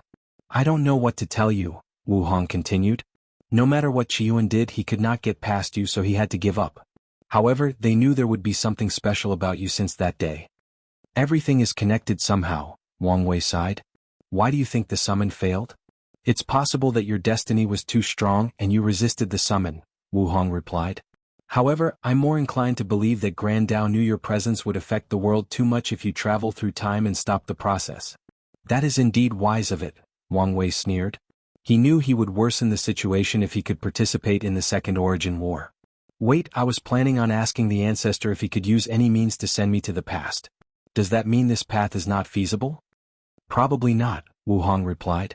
Dao overlords like yourself are natural troublemakers, so Grand Dao will place more limits on you. Wang Wei wanted to curse. But why do you want to travel to the past? I realize that I'm lacking in age and experience when dealing with old monsters like yourself. So, I figured I would go to the past and use that time to develop. Who are you calling old? Wu Hong rolled her eyes. However, I do understand since I face a similar situation. She had unparalleled talent and was confident in defeating anyone. However, problems arise when she meets people with the same talent as her or very close to her who have lived for a very long time. So, how did you deal with that problem? At first, I sealed and removed those old people's experiences to learn from, Wu Hong explained. However, that did not help as much as I wished, so I searched Primordial Chaos for an answer and found the Universe Imprint Trial, which contains the imprint of all paragons that have ever existed in the Chaos Universe. I spent countless Yuan epochs fighting them and learning from them. It was also beneficial that time passes much faster inside the trial than outside. Wang Wei's eyes shined. Can you get me in? No, but I know that place is Battle Maniac's favorite place, so he has multiple entrance tokens. Get it from him. Wang Wei smiled in relief. As long as his ancestors have a way, he should have no problem getting in. Although he hasn't completely given up the idea of traveling through time, this was a backup in case he failed. Wang Wei was about to say something when he sensed something. He raised his hand to take out a talisman from the void. A communication talisman from the sect? He knew they would not contact him unless something significant occurred. He sank his divine sense into the talisman and received the information. Sun Junyao, Summoning Ritual, Mortalhood Trial. This must be Xiao Tiandi's work. Does he want to catch up to me? Wang Wei shook his head. Have you heard of the Mortalhood Trial? Yes, Wu Hong nodded. I once found a token for it, but I was already a paragon, so it was useless. Wang Wei was not surprised by these words, but simultaneously he wondered why this woman seems more lucky than him. Someone who is favored by fate. Why are you suddenly asking about this? Wang Wei explained the information in the talisman. That's quite the clever plan and it might work, Wu Hong praised. Do you still have the token? No, I exchanged it with someone else, Wu Hong replied. That's a shame. Wang Wei would not hesitate to take advantage of this situation and use this trial in advance. First floor. Sun Junyao praised the woman's wonderful poem about her beauty and nobility. The poem itself was wonderfully written, but she had heard so much praise of her beauty that it was hard for her to care. It also did not help that 99% of the poems, songs, and calligraphy displayed in this celebration were about beauty. As such, Sun Junyao showed more enthusiasm to the 1% who tried a different topic. I was hoping he would participate in this event. Unfortunately, Sun Junyao sighed as she looked at Wang Wei's booth through the corner of her eyes. Many people on the second floor came down to show up in front of her or did it from the second floor, but that booth remained motionless.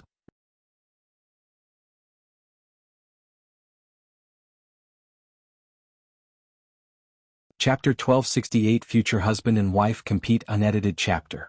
Wang Wei listened attentively to Immortal Venerable Six-Sword sermon, and once the 1,000 years ended, he opened his eyes, having been inspired to create a few decent sword attacks. He noticed his future wife had also woken up, and her eyes were similar to his. Can this low-level sermon have any effect on you? He asked. He figured that, with her cultivation level, such a sermon would be child play for her. Maybe she was inspired to create something, but after living for so long, he believed she had already explored all possibilities of her Tao. Don't you understand why my sealing Tao is so potent? Wu Hong asked. Knowledge, Wang Wei answered without hesitation. That's right. As such, I never stopped learning no matter who the individual is, Wu Hong explained. Throughout my life, I've sent countless clones to infiltrate events like this so I can amass vast knowledge. Why could she seal almost everything? That's because she knew nearly everything, and to reach that level she spent a lot of time gathering knowledge from everywhere and all kinds of people, no matter how weak they were. One of her primary motives in participating in the Second Origin War and being so active was to use the chaos and gather knowledge from everywhere throughout the Chaos universe. Our Wang clan's daughter-in-law is a scholar? I'm sure the ancestor would see this as a blessing considering all of us are a group of rough men, Wang Wei chuckled. Wu Hong had to physically pause after hearing these words. Then she gazed at him, getting a little too comfortable, aren't we? You're absolutely right and I sincerely apologize, Wang Wei said with a straight face and body language that indicated as such. This bastard, Wu Hong thought. She resisted the urge to slap him into oblivion as she could tell he was the opposite of sincere. Then she displayed a charming smile. Such an act should have made Wang Wei reach cloud 9, but deep fear rushed into his soul instead. I'm suddenly worried about your safety and future, Wu Hong said, keeping that lovely smile. How about this? For my peace of mind, I'll train you after this event. Yes, only with my training can I feel reassured that nothing will happen to you when you face these people. Oh, common on woman, Wang Wei thought. It's written all over your face that you want to use this opportunity to beat me up. This is abuse. This is a crime of a wife abusing her husband. Sadly, he did not dare say these words out loud. Is this necessary? What do you think? Wu Hong replied, her smile still as angelic as ever. Fine, Wang Wei accepted his fate. He knew she would beat him, but she'd also train him, and there was no better teacher than her. I know I should never have trusted in that bastard fate, Wang Wei muttered under his breath. It lured me with the promise of a beautiful, talented, and strong wife, but without telling me the consequences. All my life I've been suppressed by this woman. All right. Fine. But one day I'll surpass her and have my revenge. After uttering these words, Wang Wei felt his spirit condensing slightly as he formed a second semi-obsession. Meanwhile, Wu Hong, next to him, obviously heard his mumble with her cultivation. Keep dreaming, Wu Hong thought. However, she felt the pressure. With how she was stuck before the gate that is transcendent, she knew, with his talent, it was only a matter of time before this bastard's strength reached the same level as hers and even surpassed it, since his foundation would be better than her because achievements like 10 Supremacy Foundation, the title of Mortal Emperor, and more importantly, the perfect foundation and becoming an immeasurable emperor. And that's not mentioning how he achieved the taboo realm in all 3 realms while she only did it in 2. All these things may seem insignificant now, but they will become essential factors in how strong someone is in the primal paragon, and Wu Hong theorized they are even more critical once someone enters half-step transcendence. No, I can't let this bastard surpass me, she thought. Wu Hong could foresee how embarrassing it would be once that happened, and she knew he meant every word about making her pay. Should I just enter the dark truth and practice the perfection foundation? He did it and he's perfectly fine? She could not decide now but was leaning toward just doing it. Let's not make a decision now, but there are other steps I can take, she analyzed. The main goal is to become half-step transcendent before him. That is a must. The secondary goal is to improve my foundation. Countless thoughts flashed into her mind. It's impossible to make up for the Emperor Taboo realm since the price is not worth it, Wu Hong analyzed. According to her years of study and analysis, a kind of transformation will occur after becoming a half-step transcendent based on a person's achievement in the taboo realms. As such, if a cultivator wishes to benefit from it, they must do it at the appropriate realm. Wu Hong would have to reincarnate and start over to get the benefit of the Emperor realm. Such a price was not worth it since she did not know for sure what the benefit was. After becoming a transcendent, she hopes to make up for it in another way. I can acquire the 10 Supremacy Foundation by experiencing foundation reestablishment, but in my realm, it is extremely dangerous, even for someone like me, Wu Hong thought. However, I can increase my chances of success and decrease the mortality rate by training someone who achieves that foundation, sealing it and taking it for my use. This plan is feasible, with the only downside being that she must find someone talented enough for the job. However, such a small problem was nothing to her. She could use resources to change someone into such a talent or even use her Grand Mist Wheel to create someone. Additionally, Wu Hong understood that talent was not the primary requirement for achieving the 10 Supremacy Foundation. Her training will be critical as she must ensure that the chosen individual has enough luck/destiny, wisdom, Dao heart, resources, and willpower. 10 Supremacy is still doable, but Immeasurable Emperor is something else, Wu Hong frowned. That was an achievement instead of a foundation. As such, if she wanted to receive its blessing, it was not as simple as cultivating someone and then taking it from them. When she met Wang Wei at the hot spring, she peeped at his past and saw everything he experienced in the lower dimension in order to get a non-biased understanding of his personality. As such, she knew that the critical factors to becoming an immeasurable emperor were to have a deep enough understanding of the Tao in the mortal realm and a Tao heart and willpower strong enough to create a path directly to the grand Tao source. Wu Hong knew that she could train such a person as long as she invested enough time and resources. However, that would not help since absorbing them is not enough to get the true blessing of the immeasurable emperor achievements. Instead, she would need to change her past, making it seem like she had achieved it. However, that path is not feasible, Wu Hong thought. Anything relating to messing with time is already complex enough, but that's not even the main reason this approach would not work. Wang Wei was the first immeasurable emperor of the Chaos Universe. If Wu Hong changed her past to acquire that achievement, she would be rewriting the history of the entire Chaos Universe. The backlash from such an act would instantly wipe her from existence. An alternate approach would be to create a causality-free clone, send it to reincarnation, and absorb it once it becomes an immeasurable emperor. However, that is another problem on its own, Wu Hong groaned. Due to their rarity, the methods of creating causality-free clones are among the most valuable things in the Chaos Universe. People desperately search for them, as this is the only way to make up for past regrets without having to start over. It is the only widespread way to grant a second attempt at the eternal path without reincarnating and starting over. As such, emperors, empyreans and paragons who fail to become eternals, everlasting and boundless, desperately wish to create a casualty-free clone. Wu Hong squinted her eyes. She knew that the rarity of this method was not even the biggest problem. These clones are one of the biggest pits in the universe. Causality-free clones are one of the ways these higher beings manipulate people since it's easier to corrupt the clones and have them rebel against their creators. Unless, as a last resort, I don't want to use this method, Wu Hong contemplated. If you find any errors, ads pop up, ads redirect, broken links, non-standard content, etc. Please let us know reports so we can fix it as soon as possible.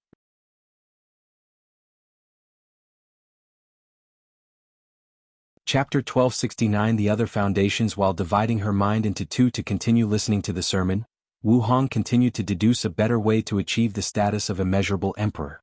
In less than a second, her mind calculated 1 trillion possibilities, deducing countless ways for her plan.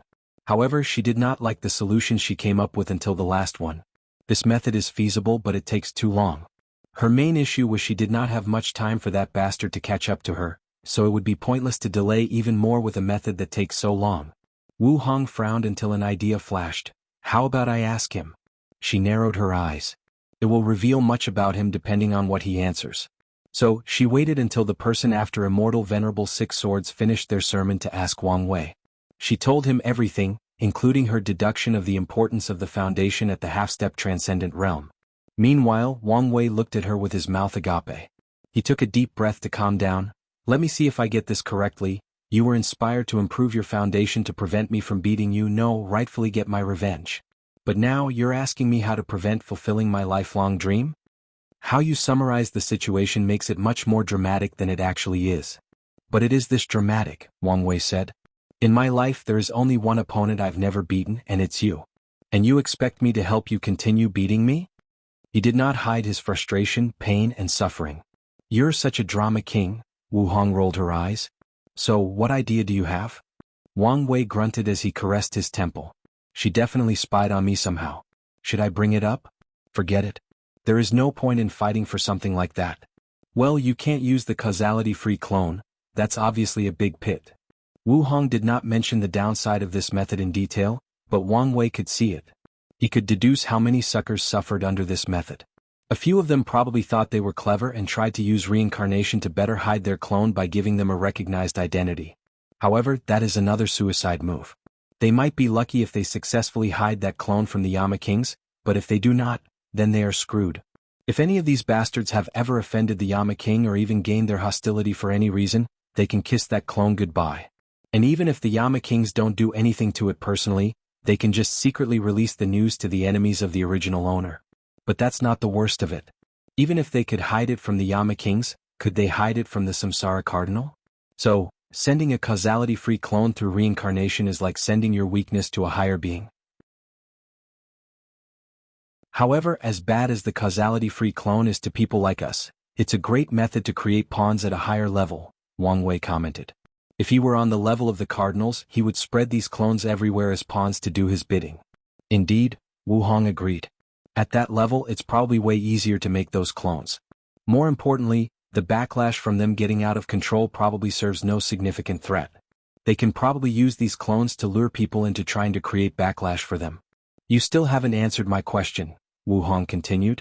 Your best bet is to leave the primordial timeline, Wang Wei answered. There won't be much backlash, and if you can find a timeline where I haven't become an immeasurable emperor, then you'll be set. The myriad origin realms? Why didn't I think of that? Wu Hong muttered. The myriad origin realm, also known as the infinite trichiliocosm, was a place of endless wonders, and the rules were indeed less restricted, making it an excellent place for Wu Hong's work. Wang Wei was not surprised she did not think about it. He had noticed the paragons in the primordial timeline were isolationist, mostly ignoring the endless wonders and benefits of the multiverse. He doesn't know whether this results from a sense of superiority for being in the primordial timeline or because Grand Dao has secretly been doing things in the shadows or something else, but it is there. Thank you for your help, Wu Hong said brightly. Such an answer might appear small, but she knew how important it was. Throughout her long life, Wang Wei was not the first man who caught her attention.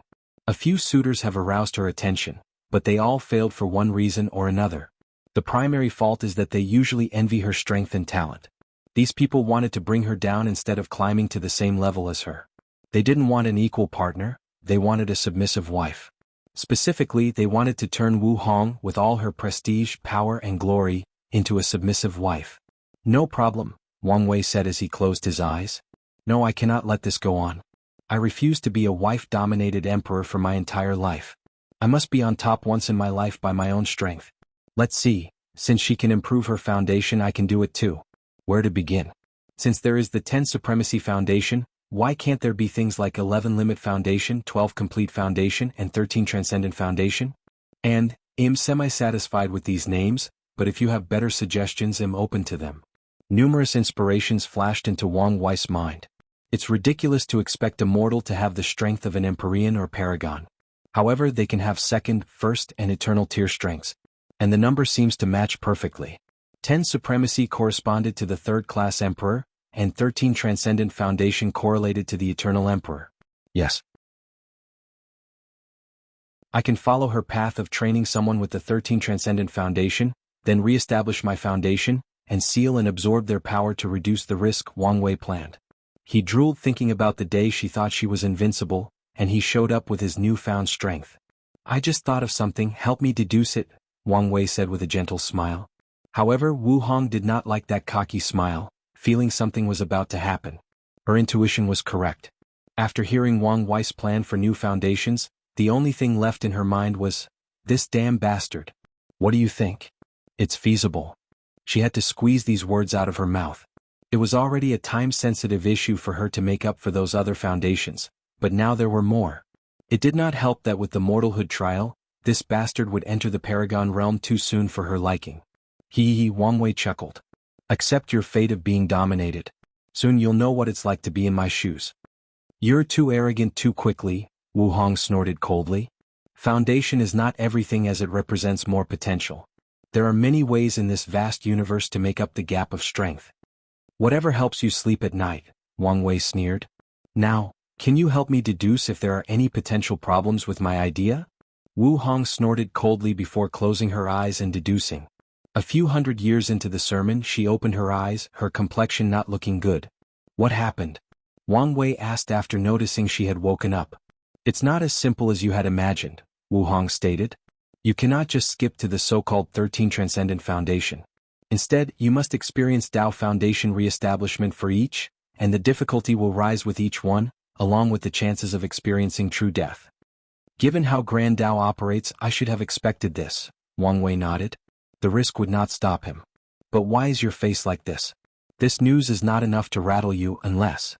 The smirk on his face was evident, and Wu Hong wanted to slap him. She was annoyed because she would have to waste even more time now. Previously, she thought she could skip the 10 Supremacy Foundation and go directly to 13, but now she knew this was impossible. In other words, she would have to waste even more time catching up. Should I focus on becoming a Transcendent while he's reinforcing his foundation?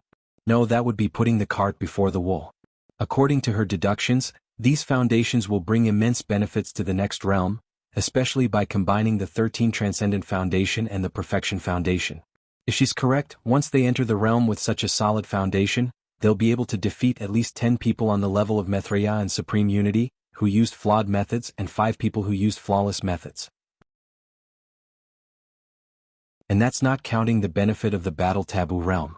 If you find any errors, ads pop up, ads redirect, broken links, non-standard content, etc., please let us know reports so we can fix it as soon as possible.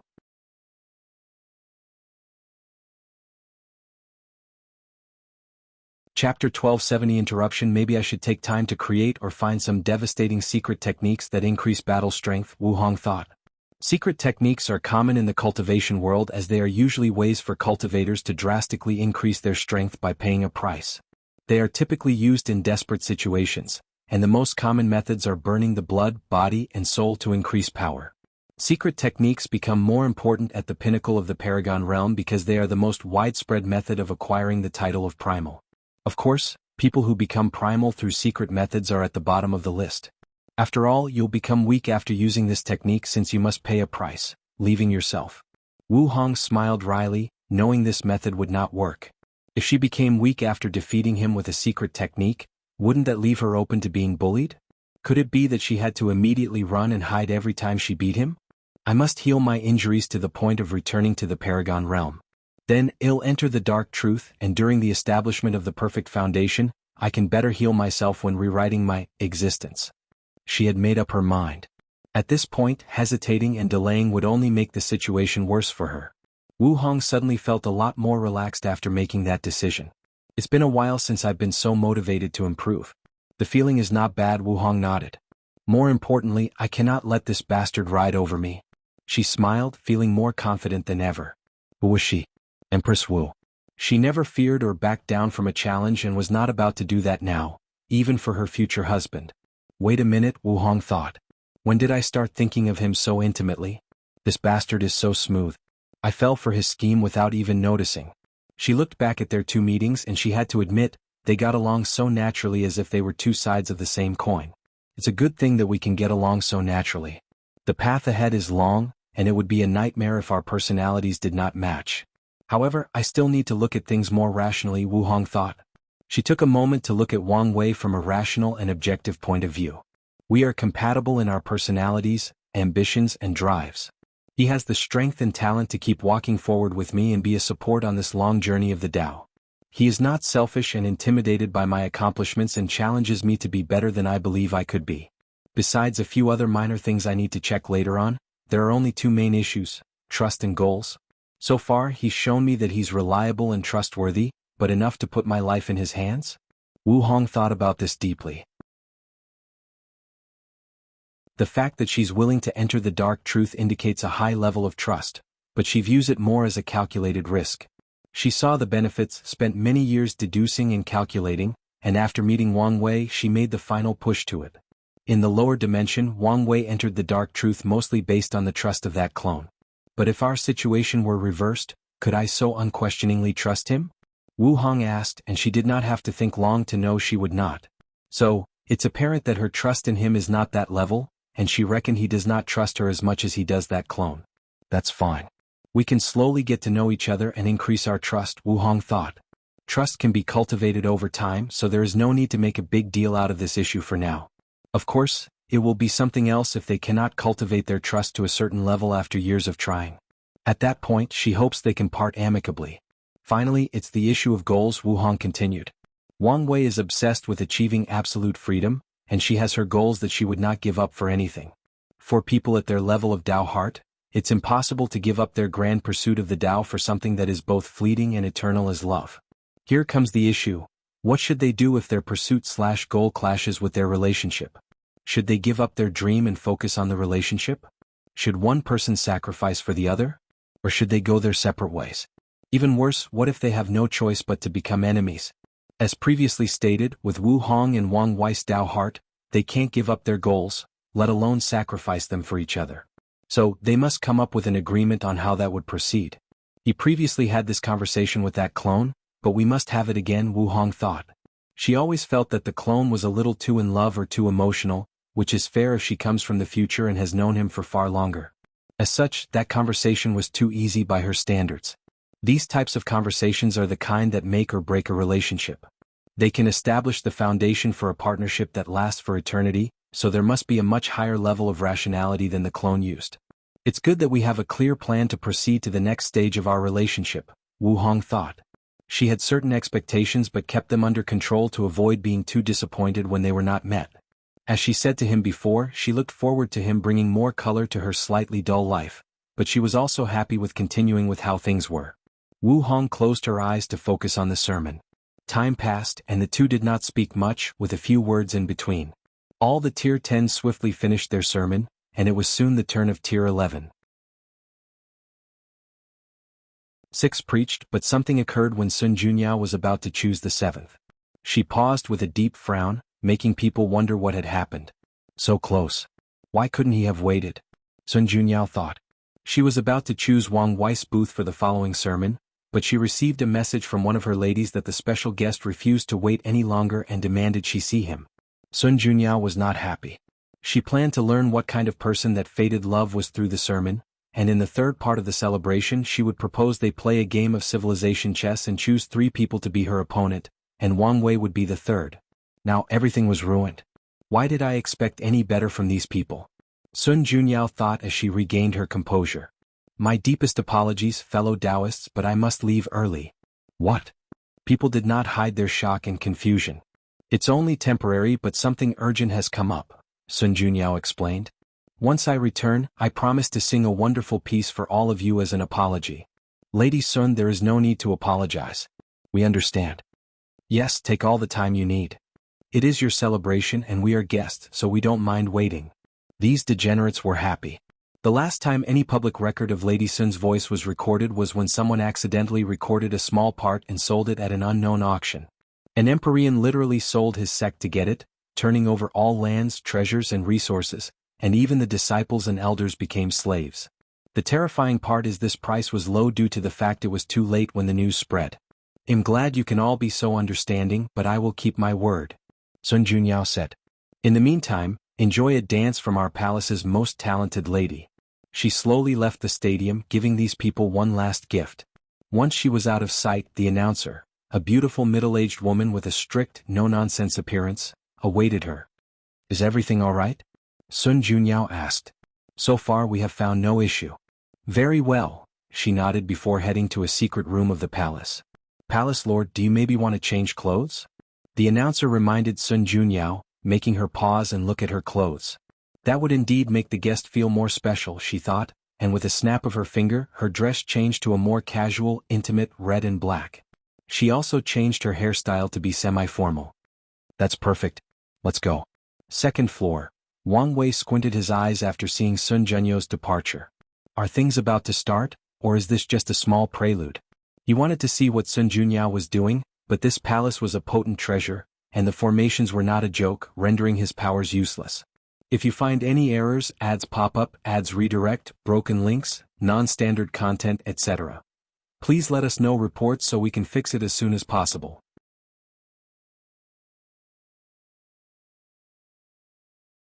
Chapter 1271 Lavish gifts. Blood Dragon, appropriately dressed in a blue and black robe, impatiently waited.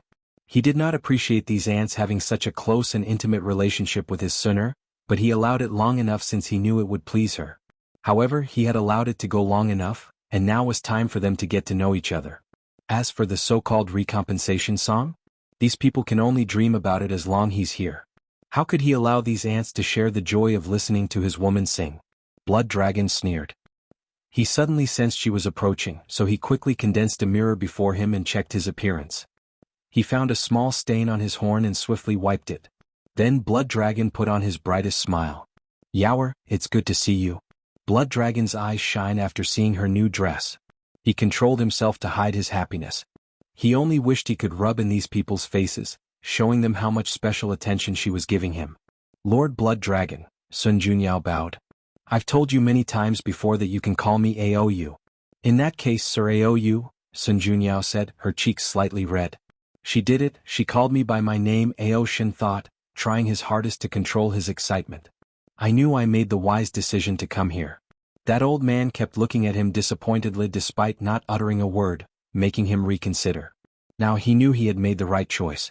Sun Junyao came and sat opposite the blood dragon, who was so happy that he felt like his spirit had flown higher than the 9 heavens. He looked at her in a daze. In his eyes, she had a human and a dragon form, and his focus was on the dragon. It was the most beautiful dragon he had ever seen in his life. It had the most magnificent black scale he had ever seen, and its scales were arranged so perfectly that they resembled a work of art from heaven and earth itself.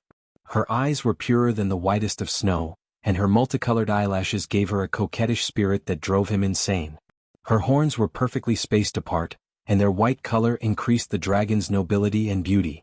Her 9 claws were slightly longer than regular female dragons, but they were perfect for the black dragon's slender body. Even her claws were the right amount of sharp, enough to be deadly, but also maintaining her elegance and nobility. She's so beautiful, so perfect, blood dragon. Sir Aou, you cannot just stare at a lady like this, Sun Junyao said with a blush. Sorry about that, blood dragon said in embarrassment. He was so enthralled that he forgot his plan of acting more like a sophisticated gentleman. The room was momentarily awkward, so the blood dragon swiftly said, "Your strength is close to the Paragon realm, right? Well, I brought you gifts." He could tell Sun Junyo's cultivation was 88% Grand Dao source. Lord Blood Dragon, I apologize for hiding it from you, Sun Junyao swiftly said. It's fine, Aou waved his hand. I understand that a lady like yourself needs to protect yourself. I'm not mad. You'll only be mad if you keep addressing me so informally. Lord, I mean Sir Aou, thank you for your understanding, Sun Junyao sighed deeply. I spent so many nights worrying about what you'll think of me, worrying you'll think poorly of me. I would never, Blood Dragon swiftly reassured. She thought of me? She thought of me. He was screaming in his internal voice. You're so kind, Sun Junyao said with a pure smile. Blood Dragon instantly lost his mind. Luckily he remembered he was about to show off with his gifts. So he waved his hand to manifest a few closed wooden boxes. Aou opened the first, showing a paper with intricate symbols. This is a dragon protection talisman that I refined myself. Although it's a one-time use talisman, it can block a blow from someone with cultivation as high as 95% Grand Dao source. Surprise flashed in Sun Junyo's eyes, but she hesitated to take it. No need to hesitate, Aou said as he handed her the box. After a short hesitation, Sun Junyao forced 1 drop of her blood into the talisman to refine. Next time use soul refinement. I don't like seeing you hurt, Aou swiftly said. The sight of seeing her bleed made his heart hurt. Thank you for caring about me, Sun Junyao said with a flushed face. Aou suddenly felt invigorated. He opened another box with a pill that released 9 colors. The 9-colored pill, Sun Junyao said in surprise. This pill belongs to the category of Tier 11 pills, which are valuable because only paragons can refine them. Exactly. With it, you can break the bottlenecks of nurturing a paragon soul in quality and quantity, Aou nodded. There are many bottlenecks to reach the paragon realm and the soul has 2. Sir, this is too precious. Nothing is too precious for you, Blood Dragon said. And this is not the end. He opened another box. Mother Lightning Branch, Sun Junyao said in surprise as this was a Tier 12 material and another rare kind. Correct. Using it should reduce the terrifying effect of the immemorial tribulation. Blood Dragon has never forgotten the fear he experienced during his paragon tribulation. Despite spending years of preparation, he barely survived. This is the infinite samsara pill. It should temper your Dao heart to a sufficient level to deal with the time-washing heart tribulation. However, be careful as you may get lost in the infinite samsara and never wake up. This is a rare white luck good fortune stone refined from the luck of countless Empyrean. Don't worry and there is no backlash. This is a Dao-pushing pill, Aou sighed after introducing this pill. It should have helped you increase your cultivation by 2% instantly without any repercussions, but this pill cannot be used to reach 90%, so just use it to reach the Empyrean peak. A proud look flashed deep in Aou's eyes after seeing the shocked look on Sun Junyo's face. Then he proudly continued.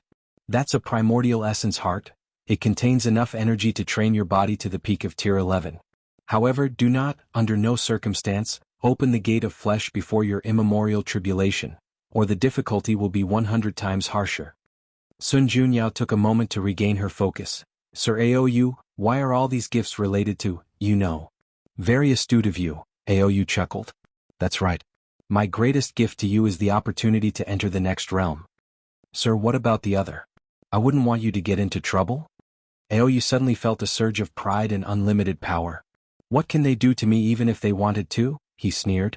And no need to worry, everyone made this decision. The frontier situation is not ideal, and we need more powerhouses so everyone gets a quota. I see, she looked at all the gifts. I can't believe the Lord is so generous. Of course, Aoyu replied proudly. One reminded me that you cannot become boundless. The others will not accept such a thing and will interfere in your promotion if you do. Aoyu ensured to emphasize to her that it was the others and it had nothing to do with him. That's fine by me, Sun Junyao replied without hesitation, making Aoyu nod in satisfaction. So what do you think? Satisfied with my gift? More than satisfied. Then how about you give a gift in return? What does Sir wish for? Sun Junyao asked, her face redder than blood. Aoyun wanted to say a kiss but resisted the urge. He knew he needed to take things slow or he might ruin everything. Anything you deem appropriate. Sun Junyao pondered briefly. Her face showed some kind of internal struggle, but then she bit her teeth as a sign of resolution. She waved her hand to put all the gifts away and manifested a small table with a meat dish. This is a dish I've prepared especially for Sir. How about I feed it to you? Sun Junyao could not look him in the eyes as she said those words. Moreover, her face was so red that steam might have well been coming out of it. No problem, Aoyu said without any hesitation. He almost yelled these words, that's how excited he was. So Sun Junyao slowly fed him. Her hands trembled, a sign that it was her first time doing something so intimate. However, that just made her more adorable to Aoyu. How about some wine? Sun Junyao acquiesced and fed him from the wine bowl. Aoyu could not describe the emotions he was currently feeling. Once the first bowl was finished, he asked for the second and Sun Junyao shyly gave it to him. How about a third bowl? He asked shamelessly. This feeling was too intoxicating and he could not help himself. It also helped that the food was probably the best he had ever had. However, he could not tell whether it was because of the taste or she was feeding him, probably both. No, that's enough. Plus, it's about time. Huh, what do you mean by that? Aoyu felt her tone was weird but could not immediately pinpoint how. However, he did not take long for him to find the answer. The blood dragon's face turned ugly as black veins materialized from his back and spread through every part of his body, including his neck and face. You poisoned me? It seems the deathroot poison was more potent than I anticipated, Sun Junyao commented. However, she was completely different from before. She was calm, composed, and indifferent. In her current state, people would not instantly notice her beauty but the ruthlessness emanating from her body. If you find any errors, ads pop up, ads redirect, broken links, non-standard content, etc. Please let us know reports so we can fix it as soon as possible.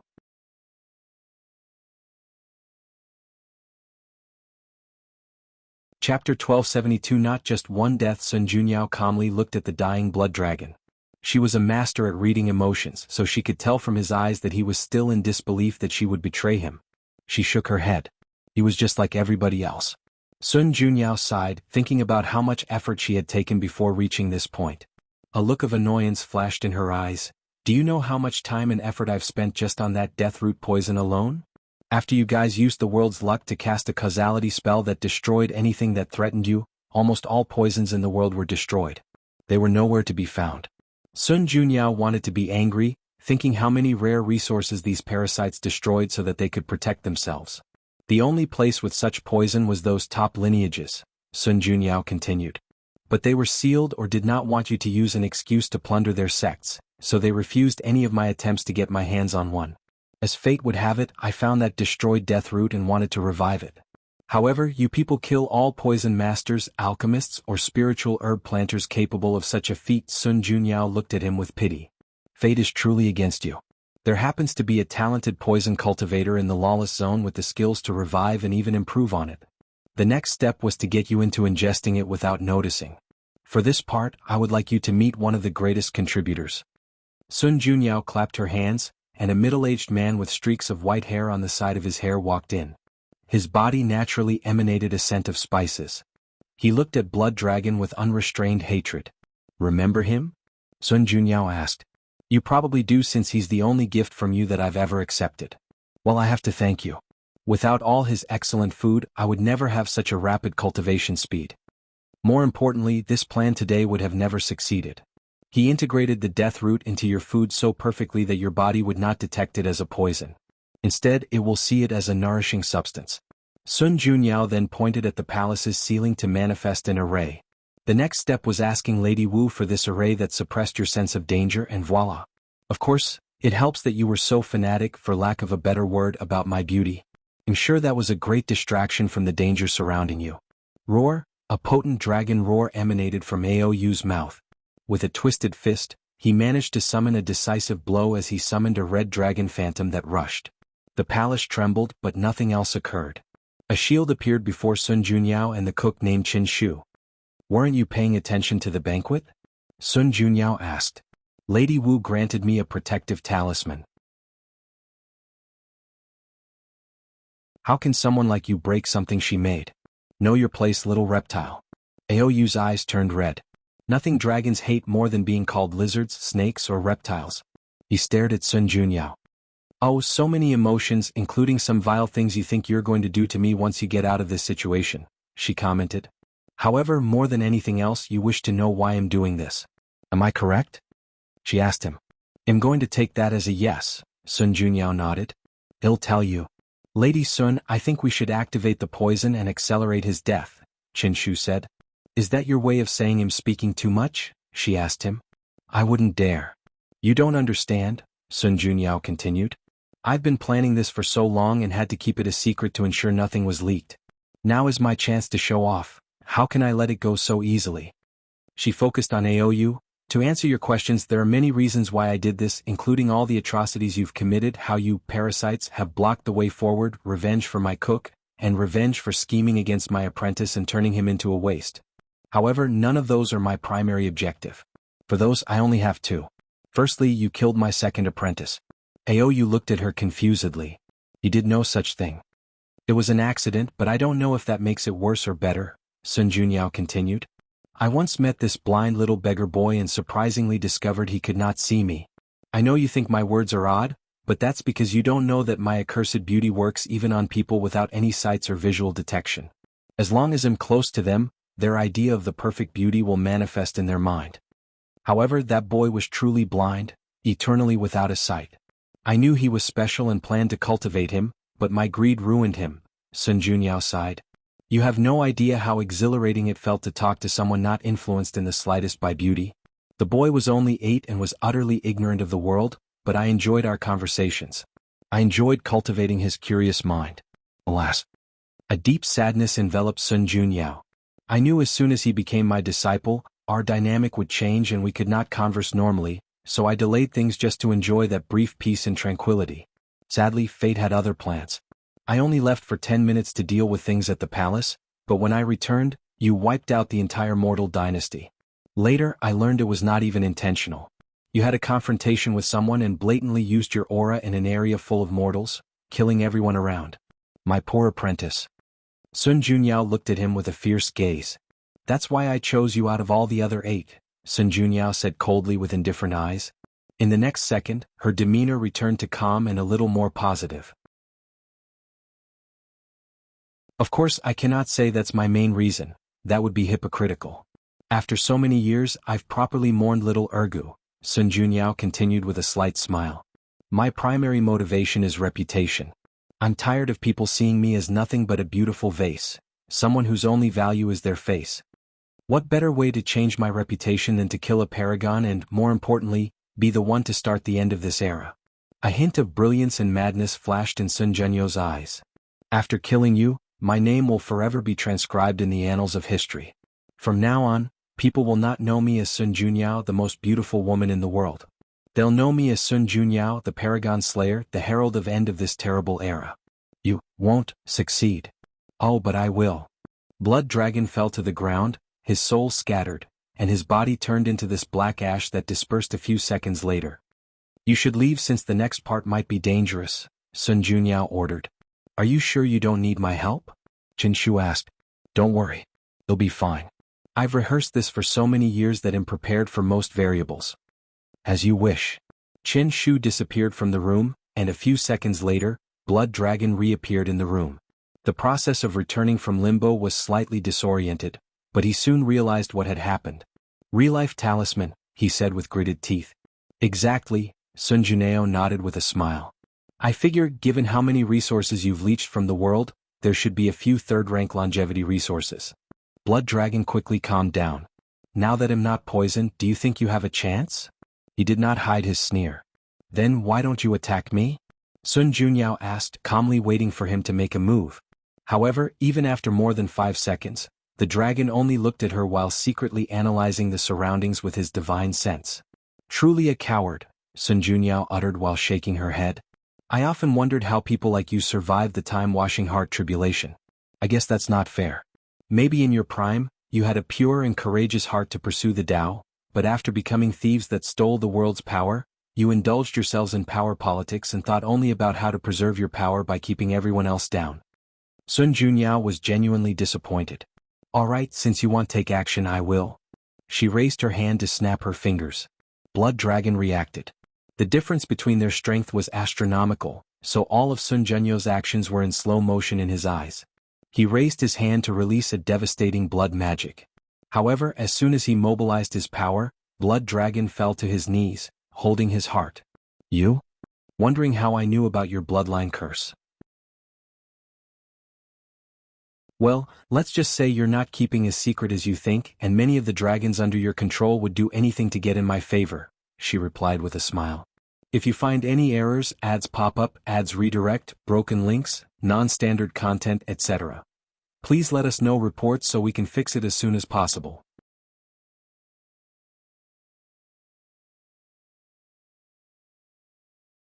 Chapter 1273, Spear of Destiny. Personally, I never liked the dragon race, Sun Junyao continued.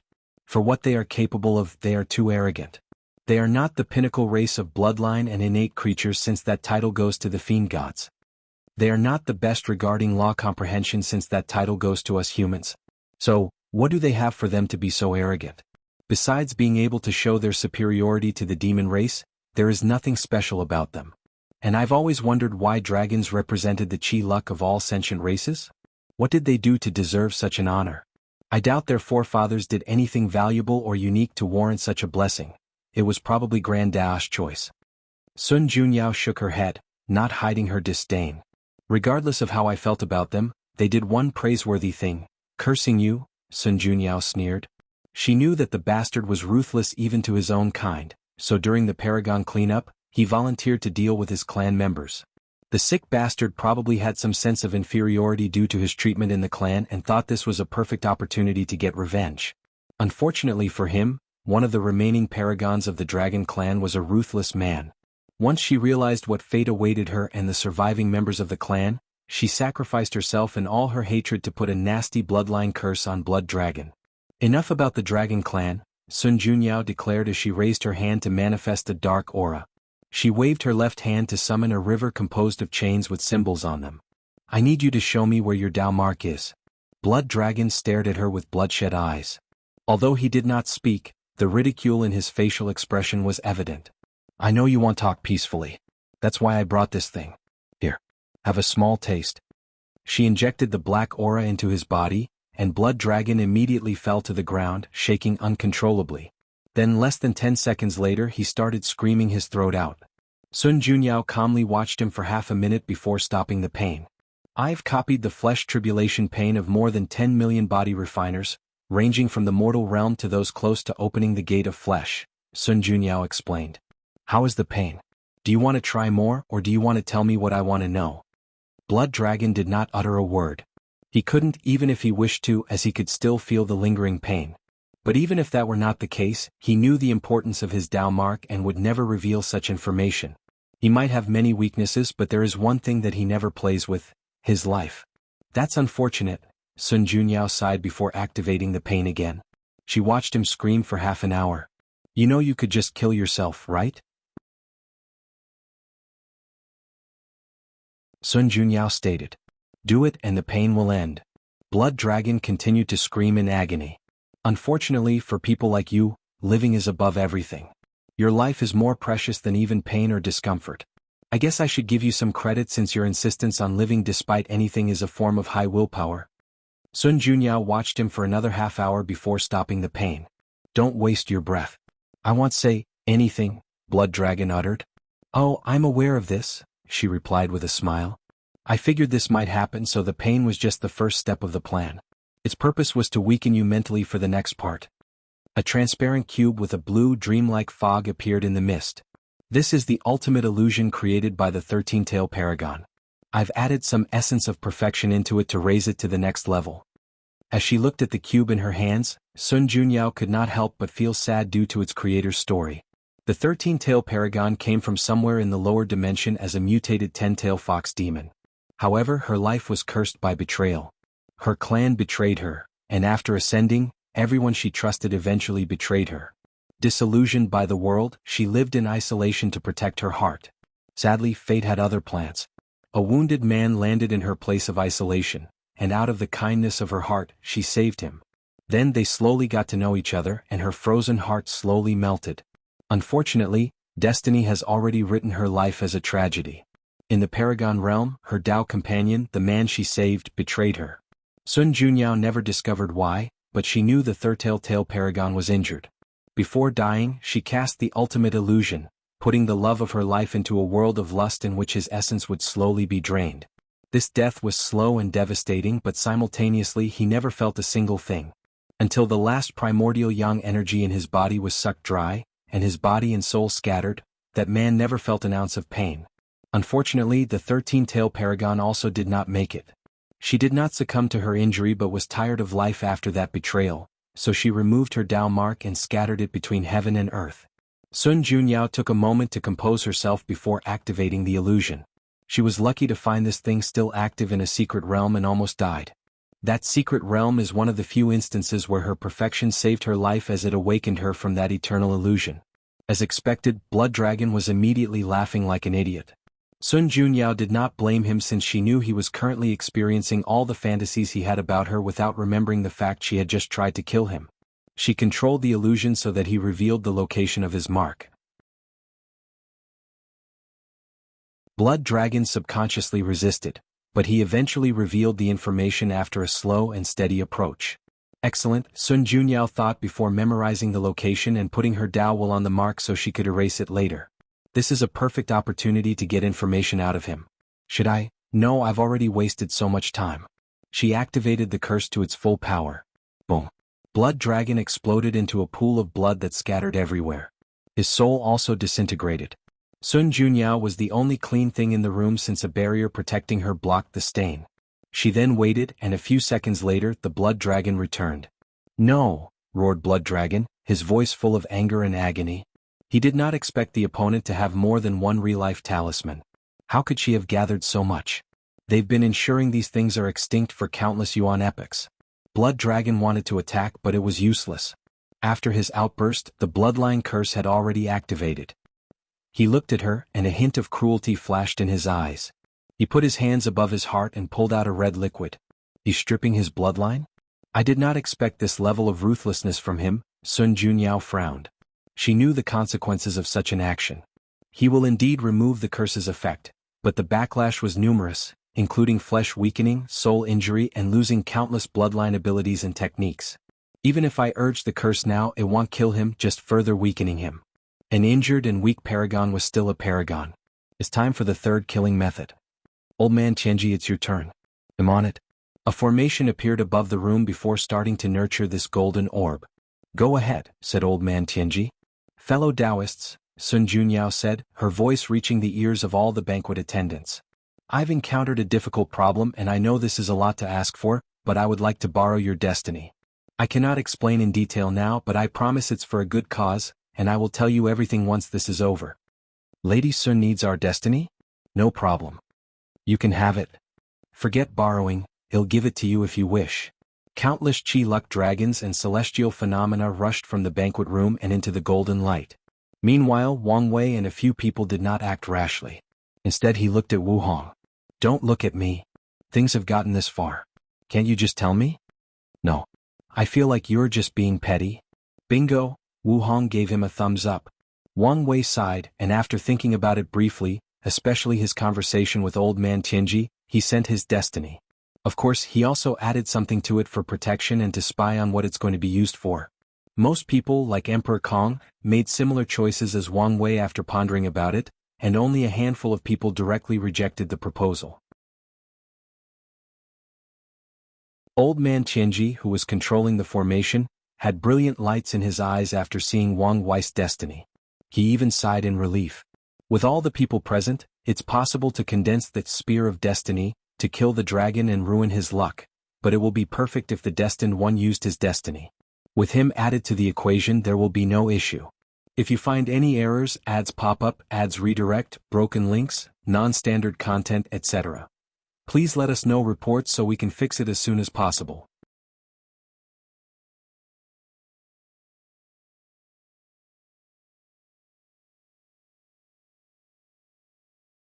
Yes, said Sun Junyao, not affected in the least by those words. Here it is, your true self. The disgusting being that sees me as nothing as a sex object. I've always been tired of you people acting like gentlemen when what you want is so evident to me. It's riveting when the mask is removed and I get to confront your true self. She had a bright smile on her face. She snapped her finger and the spear rushed out of Blood Dragon's body. As the proud dragon rapidly disintegrated between heaven and earth, his eyes never left her sight. It was like he was trying to curse her with his eyes. So, this was a red banquet? Wang Wei said, genuinely shocked. Something like that, Wu Hong nodded. I did not think she had it in her, Wang Wei said. He guessed she would play a prominent role, but he honestly expected the event to evolve around him. He was not being narcissistic, but his destiny meant he was a trouble magnet. 9 times out of 10, it's related to him once trouble starts and he's around. I must admit, my respect for her has reached another level, Wang Wei praised. Simultaneously, I feel called out. I'm the one with the destiny to kill these bastards, but while I'm still preparing, someone has already killed one of them. What? Are you worried you'd lose your status as a son of Era? Not really, Wang Wei shook his head. Many things started to make sense to him, like how the poison master lost her deathroot poison and many others. So, he knew that Sun Junyao must have been planning this assassination for countless yuan epochs. If he had so much time, he could do it even better. If Heavenly Tao is so short-sighted to remove his status and give it to someone else because of this event, he won't care. Anyway, his biggest motivation for dealing with these parasites is that they are blocking his way forward, and it's the best way to amass enough merit to raise his golden body to the 3rd level. He would kill them regardless of whether he had the destiny or not. You know, sometimes your non-caring attitude is the opposite of cute, Wu Hong sighed. So, you admit it is cute most other times? Wang Wei said with a smile. This is not the time for flirting, Wu Hong rolled her eyes. Wang Wei was about to say something when he sensed something. It's not over?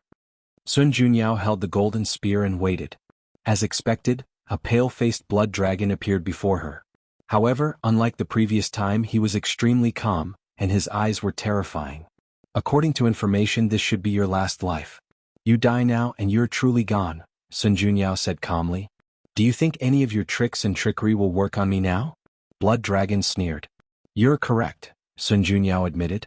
She thought of a few other methods to kill him, but the plan has reached the point that these killing methods are more of weakening methods.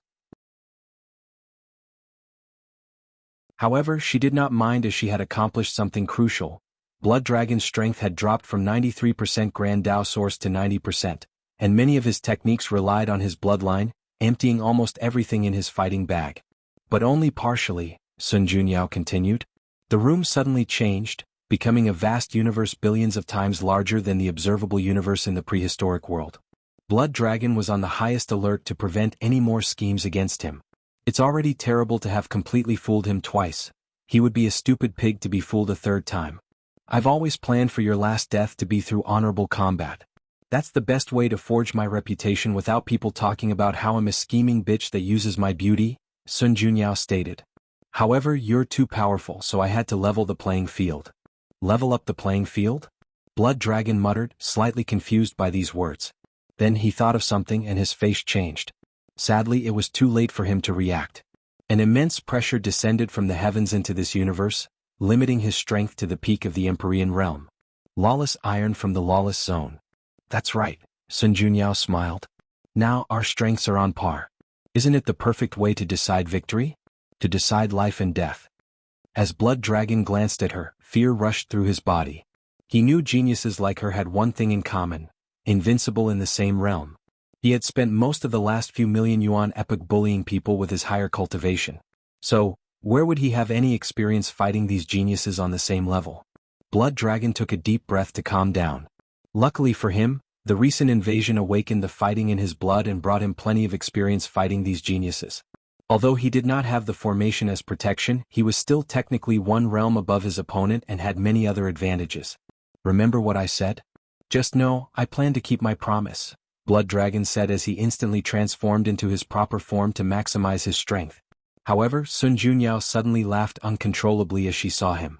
The proud and mighty Blood Dragon who once dominated the world is now a snake even worse than a Jiaolong. The sky turned red to reflect Blood Dragon's fury.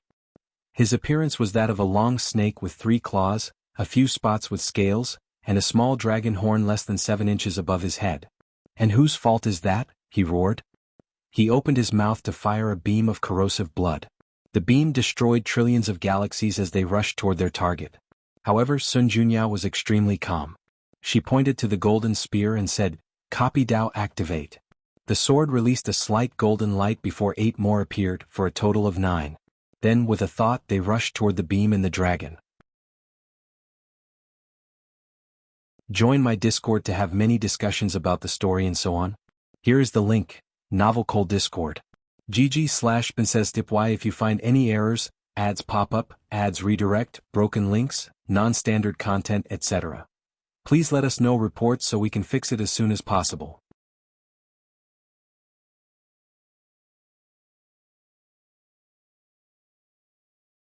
Chapter 1275 The Projection and Response, unedited chapter. All the people attending this celebration were shocked. What did they see? A projection of their goddess fighting this snake creature that appeared to be one of the 7 moons, Blood Dragon. These people have spent all their lives being oppressed by these 7 individuals, so they knew Blood Dragon's aura perfectly well despite his new appearance. Some wise immediately deduced why he turned into this appearance. On the 2nd floor, Wang Wei looked at the projection with squinted eyes. He suddenly thought of something and immediately contacted Wang Qi and Red Fate Mask. Patriarch, did something happen? Wang Qi asked since the latter used the emergency contact method. Contact the team and tell them to head to Blood Dragon's territory. Once they see the sign, they must attack immediately, plunder all the resources and take the people away. What's going on? That bastard is about to die, Wang Wei sneered. Really? Wang Qi's eyes lit up. If that's true, this is our perfect opportunity. He grinned. Do you want me to tell the rebellion? Of course not, Wang Wei replied. We don't need more competitors. More? If I guess correctly, Sun Junyao's people should already be in place and preparing for the plunder. Sun Junyao? So she's the one responsible for this upcoming chaos? Wang Qi uttered. Why does it feel that any woman related to you is extremely dangerous? Watch your tongue, Wang Wei warned while looking at Wu Hong in the corner of his eyes. Red Mask, how is our infiltration of the Blood Dragon Palace? We have some people on the outside but no one in the core power, Red Mask replied. The Blood Dragon Palace is the central force of Blood Dragon and his place of residence. Their group is still in the early stages, so their achievements in this area were almost non-existent. Wang Wei frowned. This was expected since their guard had just started and barely had enough time to make any achievements. In that case, we must take the risk and be more direct. When the Blood Dragon dies, there will be a short period of chaos in the palace. You must take this opportunity to infiltrate the inside and take control of the Paragon formations. The attack from Sun Junyao's team and ours will create a distraction and prolong that period of chaos. Use it to get things done. He'll get it done, Red Mask responded directly. Good. Wang Wei ended the conversation, but his work was far from finished. His soul exited his body, floating a few inches above his head. Myriad chains and runes appeared above the soul before slowly dissipating. Wang Wei's soul then pointed forward, releasing a seal that surrounded the entire palace. From now on, no one can enter or leave this palace, including the Blood Dragon himself. If Sun Junyao fails, he will step up to finish the job. She only needs to weaken him so that even if she fails, I can finish the job with the 2 puppets and my Paragon Soul, Wang Wei thought. He then contacted his clone in the fate-changing hall, assembling everyone for this world-class mission. These people will drastically increase his strength and create a better distraction so Red Mask can succeed in her mission. After waking up from the shock of this projection, the participants had mixed reactions. Most realized they were pawned in such a plan, and their lives were at stake. They might despise the 7 moons, but they would never openly defy them. Most wouldn't even do it secretly out of fear of being implicated. There are those from powerful lineages who fear implicating their people. They know these parasites like to use whatever excuse to weaken or plunder their ancient lineages, and there are no better excuses than this one. Then, some people see the opportunity from Blood Dragon's death and immediately consider how to benefit from it. As such, the reaction of these participants could be classified into 3 categories: those who still supported Sun Junyao despite her actions, those who immediately ran away, and those who contacted the outside to prepare to plunder from the chaos. Sadly for them, Wang Wei had already sealed this place, having anticipated their reaction. Battle World. After Sun Junyao copied the Spear of Destiny, they rushed toward Blood Dragon's breath attack, destroying everything in its path before rushing him. The dragon felt that these 9 spears had locked him, meaning no matter what he did, he could not escape them. In other words, he was destined to be hit. Blood Dragon roared, and an artifact that resembled a military shield with a bloody head appeared before him. The shield morphed into a dragon before fusing with Blood Dragon's skin/scale. When the 9 spears of destiny hit, the dragon was perfectly intact. Fine it, Sun Junyao thought. She knew there was one thing that could tip the scale of this battle to her opponent, and that was his wealth. No one could fathom how much wealth these people have hoarded, how many paragon artifacts they have in their treasury. If the dragon uses his wealth against her, she is not confident she could kill him before someone notices something. So, when Blood Dragon summoned that shield artifact, Sun Junyao immediately found the dimension/space ring where the dragon kept all his treasure. She copied Empress Wu's sealing Dao and placed the most potent seal she could amass to prevent him from accessing it. "You. As I promised, today will be your death date," Sun Junyao sneered. The Blood Dragon summoned an ocean of corrosive blood.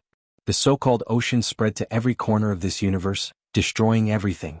Everywhere it passed, the stars dimmed, galaxies perished, and spacetime collapsed because of its corrosiveness. However, Sun Junyao was calm.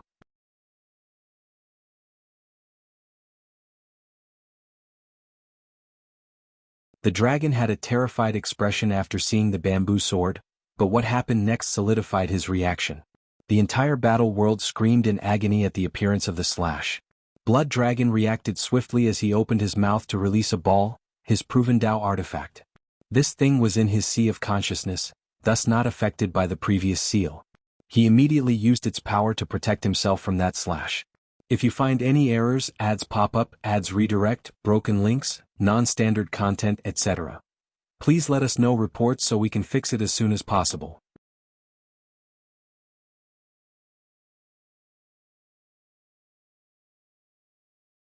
Chapter 1276. It's your turn. Blood Dragon's brows were furrowed.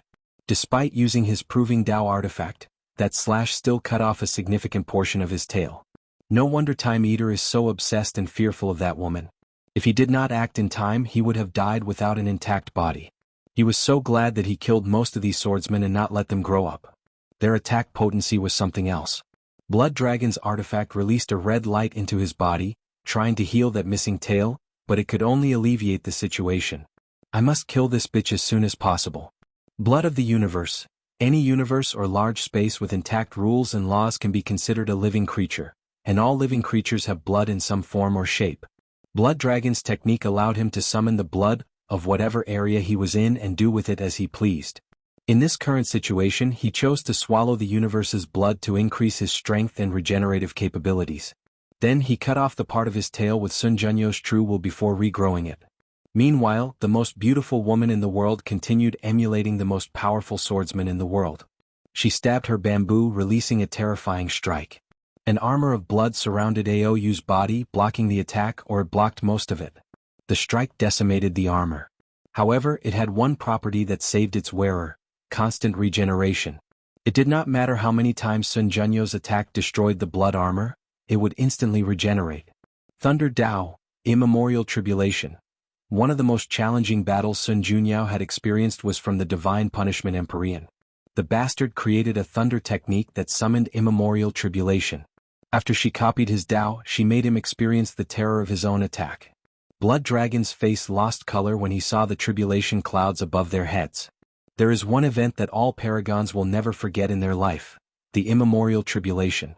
It did not matter how talented or easy the previous tribulations were, They would be traumatized by it. The more gifted a cultivator, the harder the tribulation and the higher the trauma. The blood dragon's first instinct was to run away from this tribulation. Sadly, the thing followed him, and not to mention Sun Junyao would not give him such an opportunity. She summoned a colossal axe, trying to divide him in two. Blood Dragon controlled his ball artifact to block the thunder from above while focusing on that axe. His body suddenly manifested countless blood veins that drastically increased his physical stats. His dragon claw clashed with the axe, and the sheer force destroyed the weapon. Sun Junyao was calm after seeing this result. Her objective of occupying the Paragon artifact had been accomplished. Without it, her chances of winning and killing this pig have drastically increased. She then activated her Awakened, which was in the form of a vision similar to Wang Wei. The vision showed a beautiful lake with 13 statues. 11 of the statues came alive and started dancing around the lake.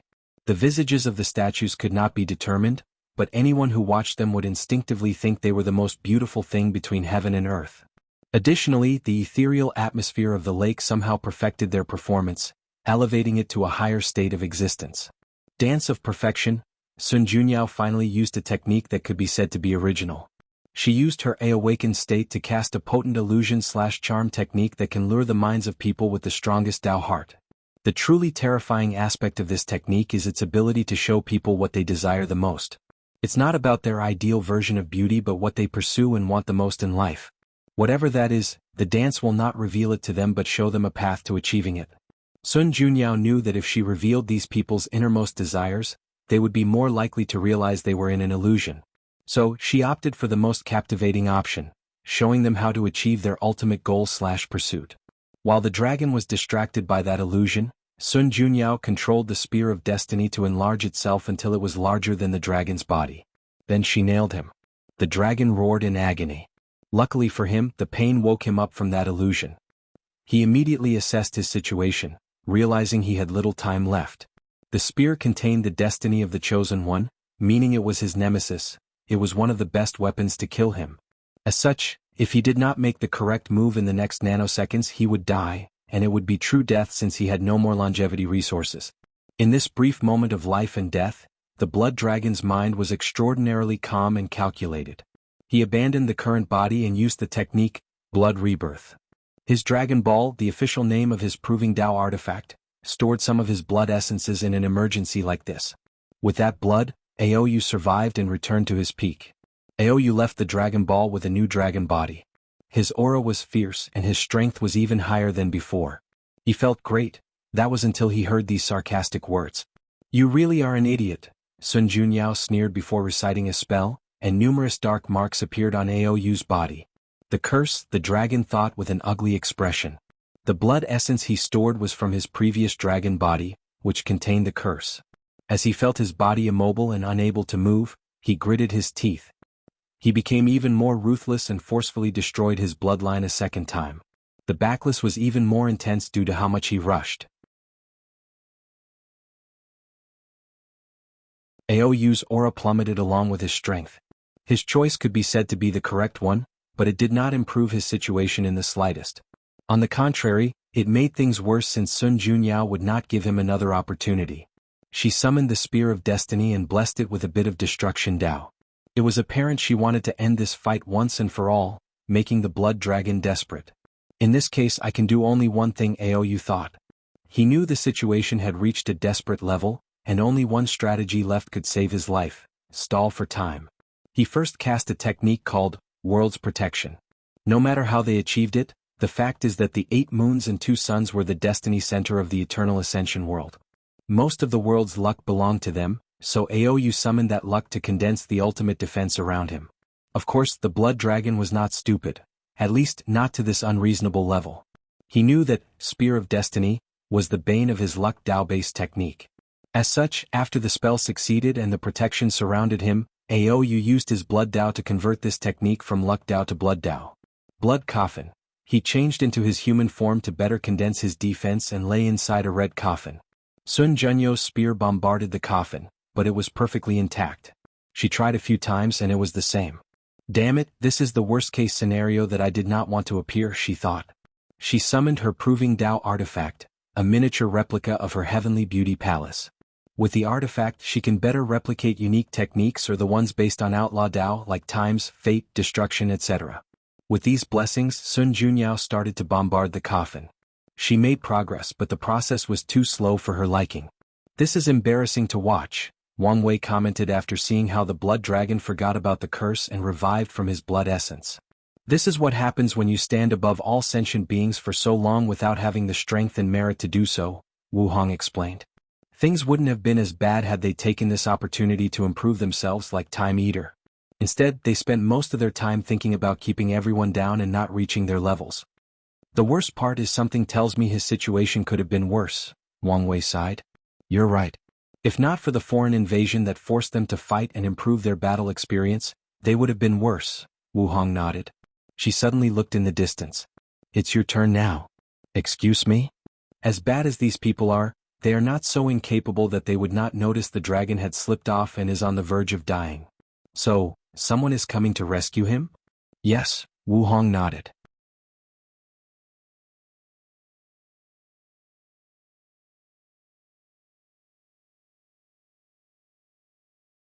Chapter 1277 The Kun Fish, and, I made a mistake in the previous chapter. The sect only gave Wang Wei one paragon puppet, and the other was a longevity resource. I've modified the last chapter. He still asked Wu Hong for a pair of weapons he would use later, but he only summoned one puppet. 5 feathers fused with the void while observing the heavenly beauty palace. She frowned deeply. No wonder Time Eater, who was usually so eager to return home, was acting so nonchalantly about this mission. He knew something was wrong. She understood why the latter did not fight so hard to be the one who sent a projection to rescue that stupid dragon. Why is she here? And is she responsible for the dragon's misery? 5 feathers pondered. After her projection returned to the Eternal Ascension world, it rushed to this place, but she did not dare enter because she sensed Empress Wu's aura. Throughout her long reign, 5 feathers was wary of only a handful of individuals, even a few of whom she feared. Empress Wu belonged to the latter. Now what am I supposed to do? 5 feathers knew she could do nothing if that woman wanted to kill the stupid dragon. And if she tried to interfere, the fate of her projection would be the same. Simultaneously, she knew that if she failed this mission, the others would take this opportunity to attack her. Some might take into consideration the fact they had just lost the dragon and be more understanding, but that bastard, undead phoenix won't care about such a thing. 5 feathers found herself in quite a dilemma. However, someone broke her thinking session before she could make a decision. She looked at the thing that rushed toward her with undisguised fighting intent. A paragon puppet? Her first thought was that this was one of those stupid people who had escaped the cleanup. During her reign, she faced many assassination attempts from people with low cultivation realms who accidentally got their hands on paragon-tier artifacts, arrays, puppets, etc. However, the result was always the same, their eventual destruction. No, this is not just a puppet. It's you, Wang Wei. You're quick to catch on. You can hide your face, aura and everything else, but you can't hide that disgusting destiny, 5 feathers sneered. Noted, Wang Wei said. He realized he needed a superior method of hiding his destiny due to their resonance with the parasites. In the future, if he ever tried to assassinate one of them, such news will be crucial. 5 feathers stared deeply at Wang Wei, her eyes not hiding her profound hatred. Normally, I don't mind beautiful women looking at me, but you're ugly, so please stop that, Wang Wei said calmly. Is this poor attempt at riling me up? I expect better from you, 5 feathers replied. She knew she was beautiful, so such words meant nothing to her. This is what I mean. Your face might be one of the best in the world, but your temperament and inside are so rotten that it's disgusting. Plus, I'm willing to bet my life this is not your original face. Some of your features resembled Empress Wu and my ancestor, the Sword Empress, too much. Others might not be able to detect them, but I can. You. Her anger drastically increased the temperature, burning the surrounding void. I already had enough of you. 5 feathers summoned the river of time with a thought and entered it. She pointed at the river, and a small fish the size of a palm suddenly floated to the surface. Her finger released a red energy that isolated that fish from the others in the river. Immediately afterward, she turned into this enormous fish the size of a universe before plunging into the river, swimming downward against its current. 5 feathers encountered significant resistance from the river but pushed herself to navigate against the current of time. She tried her best not to notice the significant amount of time was passing as she swam. Luckily, the bastard Wang Wei was young, so she did not have to travel far before reaching the time point before he proved the Tao. After arriving at her temporal destination, she left the river and transformed into her human form. He should be in the lower dimension, so I'll need to be extra careful and send a projection, Five Feathers thought as she looked around. She was in an invisible state to ensure no one noticed her presence. She knew the consequences of messing with time, so she was careful not to create any butterfly effect. She had isolated the bastard's time mark, meaning she could kill him without any consequences. Wait, something is wrong, she figured out. Her eyes looked in the distance at an elderly man in a cave with a heaven will before him. It was apparent he was about to fuse with it and prove the Tao. The time mark is not Wang Wei's but someone else's. Did he already develop a technique to hide his time marks with others? Five Feathers was furious. She thought she could get rid of that bastard and prolong her reign over the world, but who knows, she was being played for a fool. Damn it, she muttered before slapping her hands and instantly annihilating that elderly man. From now on, the white-hair Five-Claw Emperor no longer exists in the world as he's been erased from time. Five Feathers returned to the River of Time, but this time she did not turn into a fish but her phoenix form. She was all white with 5 distinguished feathers releasing divine lights serving as her bird tail. She flew upstream the river until she reached her period, which was the presence from her perspective. So that's how it is, Wang Wei muttered as he watched her action. There is a mythical fish called Kun. When in the water it is a fish. However, it longs to be more. It longs to escape its fate as a fish, as a creature of the ocean. So, it broke the shackle placed on it by heaven and earth, jumped out of the water, and turned into a gigantic bird with a wingspan of 30,000 miles. Emperors have broken the shackles of life and death, achieving immortality and even peeping at the essence of eternity. Empyreans broke the shackles of samsara. With their true self, they can experience infinite reincarnation, and they would not lose their identity. Meanwhile, paragons have broken the shackles of time. Time is no longer linear for them, and if not for the restraint of heaven and earth, they could probably play with it as they pleased. Wang Wei was in a trance due to this sudden epiphany. No, paragons have not escaped the shackles of time. They've removed most of time's restraints on them. If they could completely remove it, then they can achieve half-step transcendence. They will truly stand above the river of time. With this epiphany, Wang Wei's understanding of time Dao drastically increased, which then increased his overall understanding of fate Dao. So, his cultivation rapidly rose from 78% to 80% Grand Dao source. This is great timing. Time duplicate, as expected, Wang Wei thought. He quickly duplicated his paragon puppet due to his new understanding before handing it to the other staff. However, Wang Wei did not immediately let the duplicate take action but asked it to hide in the void for a sneak attack at the right time. I'm glad I did not have to ask her for help. That would be an awkward way for our first meeting. According to Wang Wei's original plan, he would have to ask Sun Junyo's help with her copy Dao if his method did not work. Now everything is prepared. Wang Wei did not underestimate Five Feather Phoenix because of how Blood Dragon acted. He understood that one of the primary reasons the Blood Dragon's battle was so terrible was because of how emotional he was. Blood Dragon saw Sun Junyao as the love of his life, but she played with him and destroyed him emotionally. Considering his minimal battle experience, the entire fight became a joke due to his poor mental state. However, Five Feathers was not Blood Dragon. Their battle experience might be similar, but her mental state was perfectly normal. Additionally, she seems more ruthless, given that her first action after meeting him was to find his time mark and erase him from the past. You bastard, Five Feathers yelled as soon as she returned. Why are you excited? It's not my fault you acted so rashly, Wang Wei shrugged. Oh, by the way, watch out. Five Feathers was momentarily puzzled before she sensed something and raised her head. Wang Wei's 11 fate palaces were arranged into a formation above her head and released a terrifying gray light. Five Feathers reacted swiftly by opening her mouth and firing a fire beam to block the attack. However, Wang Wei would not let such an opportunity pass by.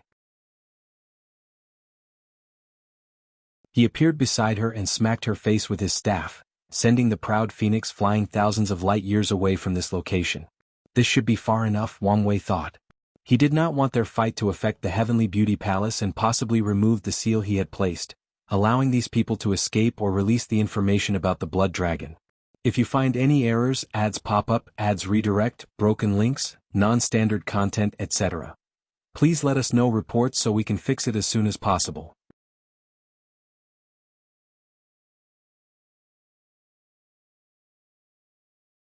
Chapter 1278 First Battle with the Parasites, unedited chapter. A flame manifested on Five Feathers' face, her deformed skull returned to normal, and her skin was as smooth as a lake's reflection under the moonlight. She stared at him with red eyes, her killing intent shattering the void, but it healed instantly, creating a situation where countless void tears materialized around Five Feathers. "How dare you lowly thing injure me?" "Lowly?" Wang Wei looked at her incredulously before starting to laugh without restraint. It was as if he had heard the biggest joke between all heaven and myriad worlds. "You of all people call me lowly? I have talent that you can only dream of. My ancestors created a foundation that spread through the chaos universe.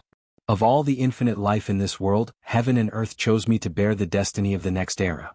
And you dare call me lowly?" Wang Wei looked at her with a sneer. "What do you have that can stand against me? Your cultivation? It's only a matter of time before I surpass you and can treat you as an ant. Is it because you're one of the 7 moons and a ruler of this world? But you and I both know that you're only a guarding dog of the 2 suns, not the true ruler of this world. So tell me, where does your arrogance come from?" Five Feathers clenched her hands. She felt her pride being trampled. The sad part is that the latter is telling the truth, which hurts even more. Her killing intent suddenly increased. "You can say whatever you want, but it won't change the fact you're just a weak Empyrean. After I kill you, all the glorious halo that surrounds you will mean nothing. Let's see if you have this strength." Wang Wei smiled. He moved his staff in a circular motion, preparing to attack. Li Jun was a master of weapons, and Wang Wei has fought him countless times using his dream technique. As such, he also learned to wield all weapons. Additionally, he read all the cultivation techniques in the lower dimension, many of which involved stick Dao. Five Feathers did not play around. She was already furious at Wang Wei for what had previously happened, and his words sent her over the edge. All she thought about was how to kill him as fast as possible. She raised her hand to summon the River of Time and controlled its power to summon a temporal storm. Whenever the storm passed by, the space-time continuum became chaotic. The grass instantly aged millions of years, some dying off while others evolved due to the passage of time. Mountains and rivers disappeared or reappeared. The ravage of time changed the topography. Some places disappeared because time reverted to a period where they did not exist, and some appeared because of the opposite. Wang Wei's eyes squinted. He immediately deduced what would happen to him if this attack hit.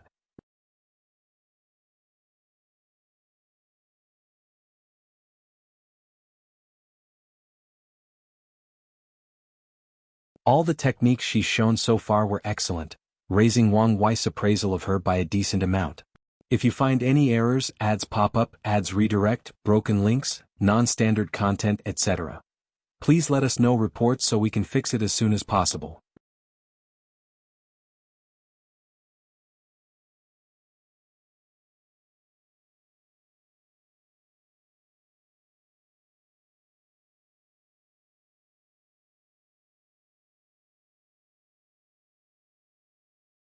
Please let us know reports so we can fix it as soon as possible.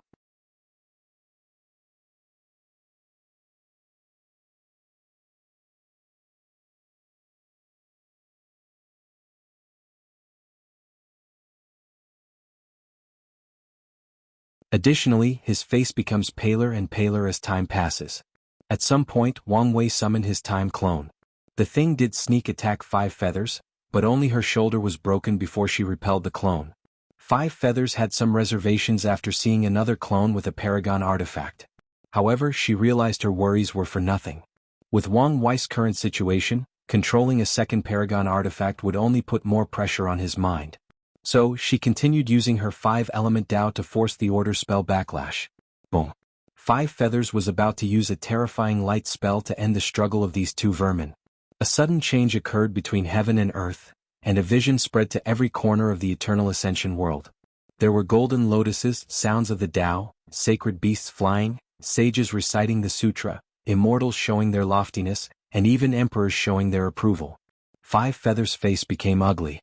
Any sentient being who saw this vision instantly knew why it was happening. Wang Wei suddenly laughed. Although his voice was slightly weak, Five Feathers easily heard it. Paragons are inherently noble creatures since they are the embodiment of the Tao. The death of even the weakest of them will make heaven and earth mourn for days. However, you people have done so much that once you die, heaven and earth celebrate instead. Five Feathers gritted her teeth and clenched her hand. That vision was a reminder of her future. Once she dies, heaven and earth will not mourn her, they will celebrate instead. Countless people will curse her existence and even wish to dance on her grave. Her infamy will be rewritten in the annals of history. What's with that reaction? Wang Wei chuckled. Shouldn't you have expected this to be your outcome? Don't tell me you expected some kind of dignity upon your death after everything you've done? Stop talking all this nonsense, Five Feathers sneered. I only need not to die. Not dying? Wang Wei looked at her incredulously. Don't you understand that your fate has long been sealed? Had you spent all these years cultivating and raising your strength to the pinnacle of the Paragon realm, you might have a chance at surviving by running away. But now, Wang Wei shook his head. Even if I didn't have the destiny to eliminate all of you, once these paragons from Limbo return, you wouldn't survive. And even if they never return, do you think any of those two suns will keep you guys alive once you're no longer helpful? You don't know what you're talking about, Five Feathers said with a terrifying killing intent. Is that so? Wang Wei smiled. However, it was not the charming kind but the kind that made people wish they could beat him up. Mithria already finds you guys useless and doesn't need you anymore, so she'll definitely eliminate you once she has the chance. Supreme Unity is cold and indifferent, meaning it's only a matter of time before he sacrifices you for his gain. So, as I said, your fate was sealed the moment you accepted their offers to become this world's ruler. If you find any errors, ads pop up, ads redirect, broken links, non-standard content, etc., please let us know reports so we can fix it as soon as possible.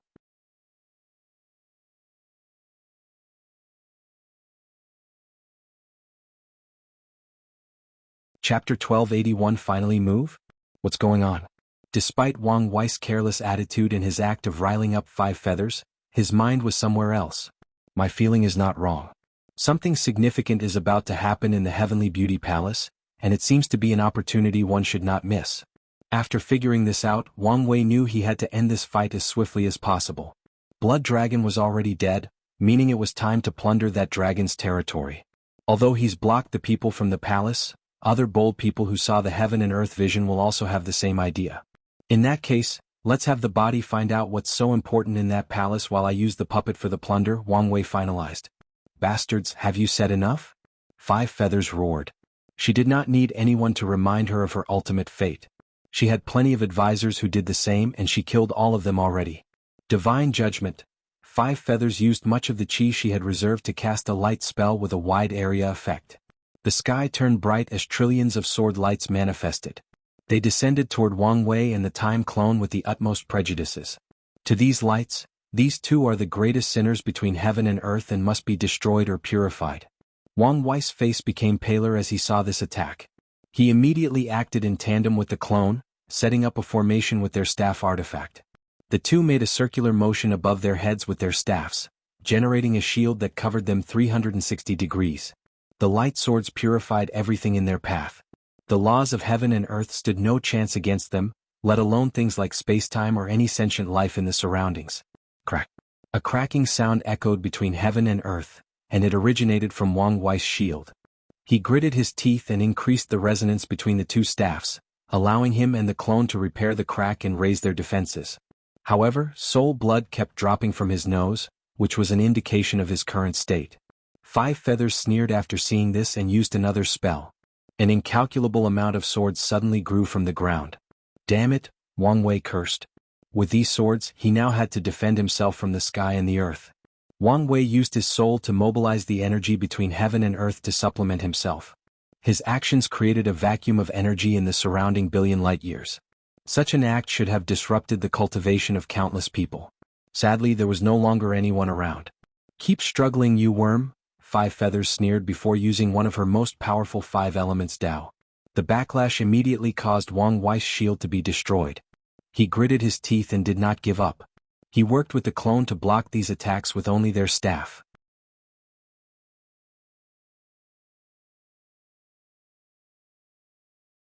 His weak soul suddenly received a terrifying amount of energy, revitalizing it and making it more potent.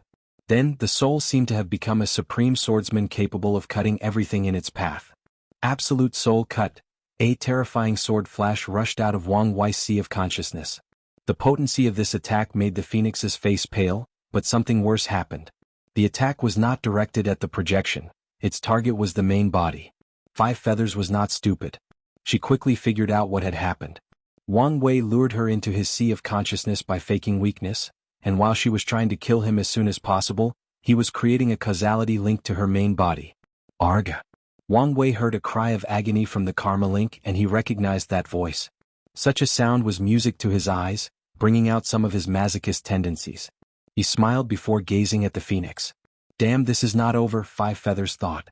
Of course it's not over, Wang Wei said, seemingly capable of reading her mind. Five Feathers felt another chill down her spine and swiftly dissipated the phoenix.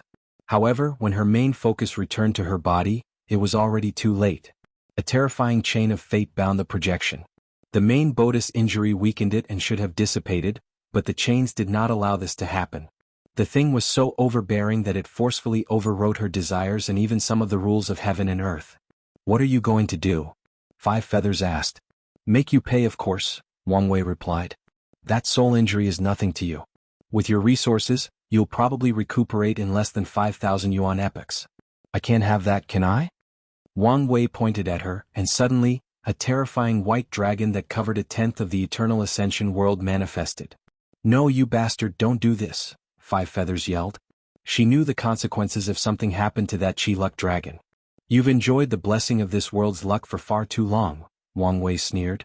The spear of destiny materialized in his hands, and without hesitation, he threw it. The dragon sensed danger and reacted. Its mighty paw blocked the spear, leaving a gushing wound. However, it did stop it from doing more damage. With its current state, it will take a while before destroying the dragon, Wang Wei murmured. In that case, let's boost it. The destiny of all the elite attending the party might not be enough, but what about more people? Wang Wei summoned a projection of the River of Fate to summon the destiny of countless cultivators forcefully. Why is there so little resentment? Wang Wei thought. Using the resentment between heaven and earth was the best way to reduce the resistance to taking, no borrowing, these people's destiny. However, he discovered that while the people had plenty of personal resentment, it did not form much energy/power between heaven and earth. I should investigate this.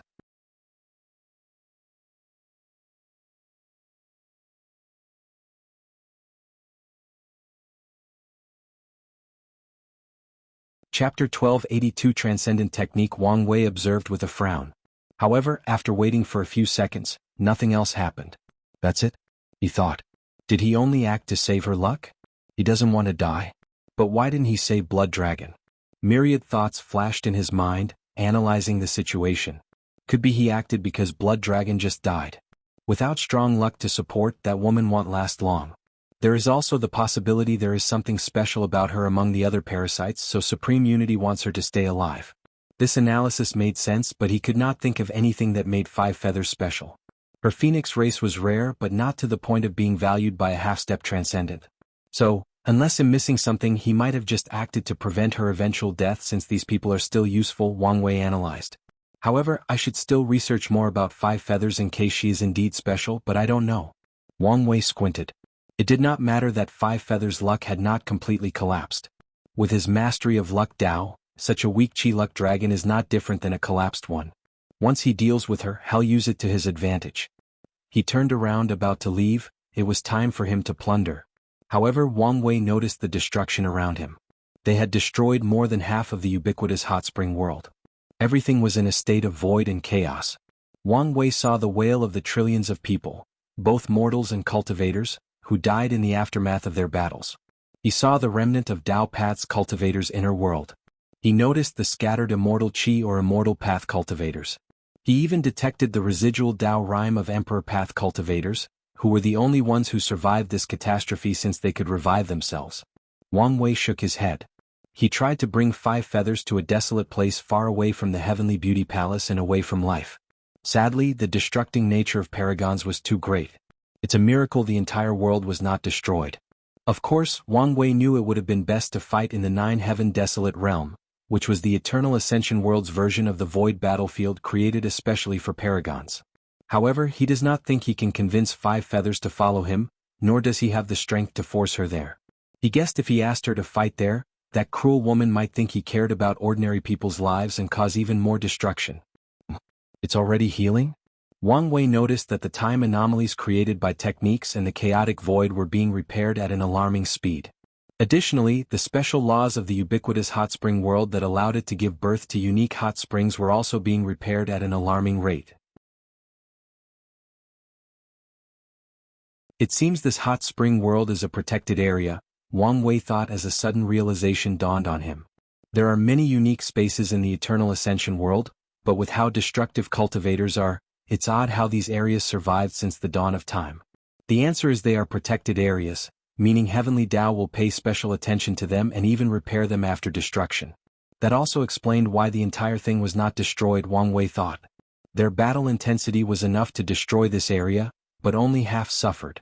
As a protected area, it's apparent that the ubiquitous hot spring area received special treatment from Heavenly Tao, allowing it to suppress the effect of any world-destroying battles. Did Sun Junyao know about this, and that's why she chose this place for her banquet? Wang Wei believed she did, as the location of any plan is a significant part. She must have prepared in case Blood Dragon escaped or someone came to rescue him. Her plan was perfect until the execution.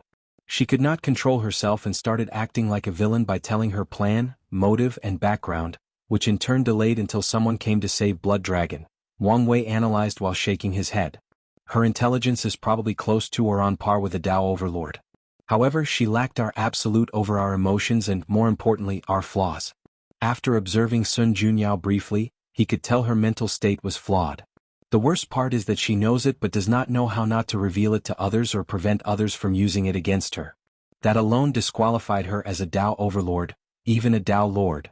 Wang Wei shook his head and no longer focused on Sun Junyao. He quickly calculated whether he could receive some merit if he accelerated the recovery of this world, and the answer was negative since he was the one who contributed to its destruction. So he left, returning to the Heavenly Beauty Palace. Not bad, Wu Hong said, nodding in satisfaction. They'll give you 8 of 10 for a score. Why not a perfect score? Wang Wei asked. Your opponent was so weak but you took so long, so that's -1. Lastly, you're obviously not prepared enough for battles at the Paragon level.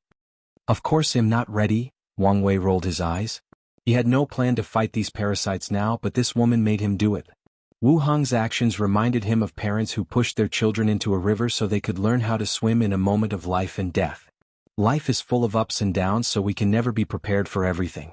I'm sure you know this, Wu Hong replied, not taking responsibility for her actions whatsoever. Wang Wei stared at her before sighing. Do you have any spirit healing pill? That backlash was truly nasty. Treating me like a bank, aren't we? Wu Hong stared at him before summoning a green pill. Isn't your love language gift-giving? I'm just helping you express yourself, Wang Wei replied with a smirk as he held the pill. He recognized it as a supreme chaos pill, not a paragon pill. However, this pill could have been refined by a paragon since, unlike the lower dimension, there are countless methods of refining innate pills in the Eternal Ascension world. Once again, you're getting too comfortable, aren't you? No, I just refuse to deny the natural sparks between us, Wang Wei replied. I'm not denying anything, Wu Hong replied calmly. I just choose rational thinking to prevent trouble down the line. That's fair, Wang Wei nodded. He did not swallow the pill but placed it on his forehead. The pill entered his sea of consciousness and immediately started releasing these blue lights that enveloped everywhere, including his soul and spirit. That's better, Wang Wei groaned softly. Why are you here? Shouldn't you be somewhere plundering? I sense a unique opportunity in this place, so I return. Oh. Wu Hong scanned the Heavenly Beauty Palace. Is that it? She showed a projection of a room and Wang Wei squinted. He saw Old Man Tianji sitting cross-legged and the river of fate materializing above his head, releasing an unknown power into his body. Then something terrifying occurred. Old Man Tianji's cultivation was rapidly increasing. In just a few seconds, his Empyrean soul turned into a Paragon soul, and after a few more seconds, his soul power quantity reached the Paragon level. However, this was not even the end. His cultivation suddenly broke the bottleneck and entered 90% Grand Tao source, but that was not the end.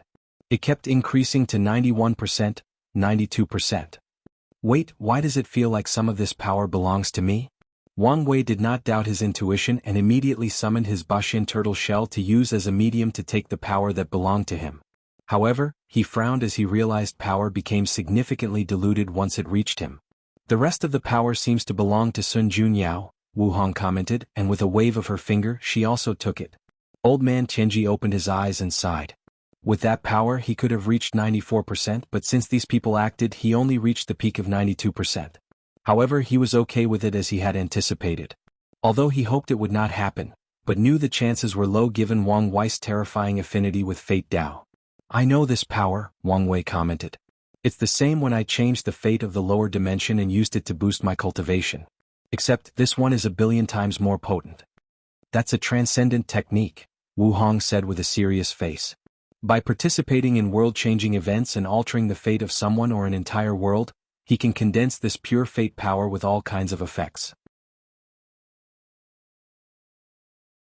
After participating in an event that killed a paragon that controlled 1/10 of a world's luck and injuring another, his cultivation can reach such a terrifying level in an instant. The room was instantly quiet. Wu Hong and Wang Wei knew how terrifying such a technique was. With the strength, how easy was it to influence an entire world? How about killing Paragon? With such a technique, it's easy to imagine how terrifying the force behind it is. The number of Paragons must be astronomical. Are those two so powerful? Wang Wei asked. No, Wu Hong replied with absolute certainty. This event has proven to me there is a vast difference in strength between people in their realm. The difference might be larger than a peak boundless Paragon and a mortal. We made the right choice not to settle for these incomplete methods. If you find any errors, ads pop up, ads redirect, broken links, non-standard content, etc., please let us know reports so we can fix it as soon as possible.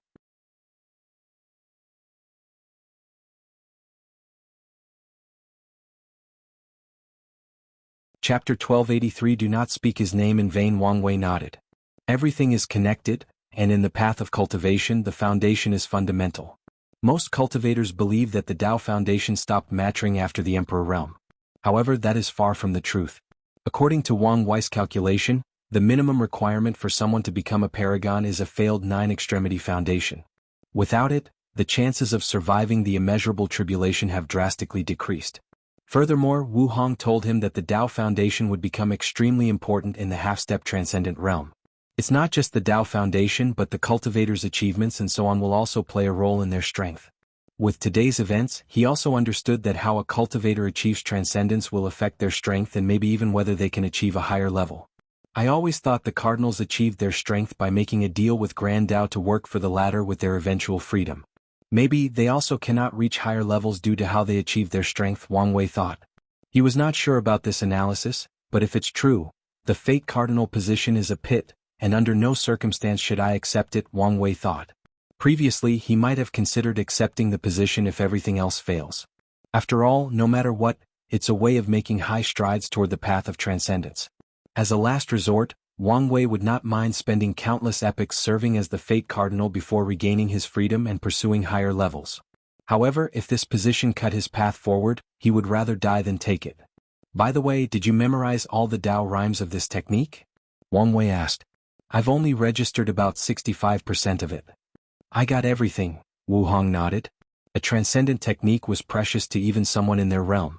Although it was not a path to achieve transcendent but an application of transcendent strength, its worth is beyond words, especially for her to complete her 3,800 Dao seals.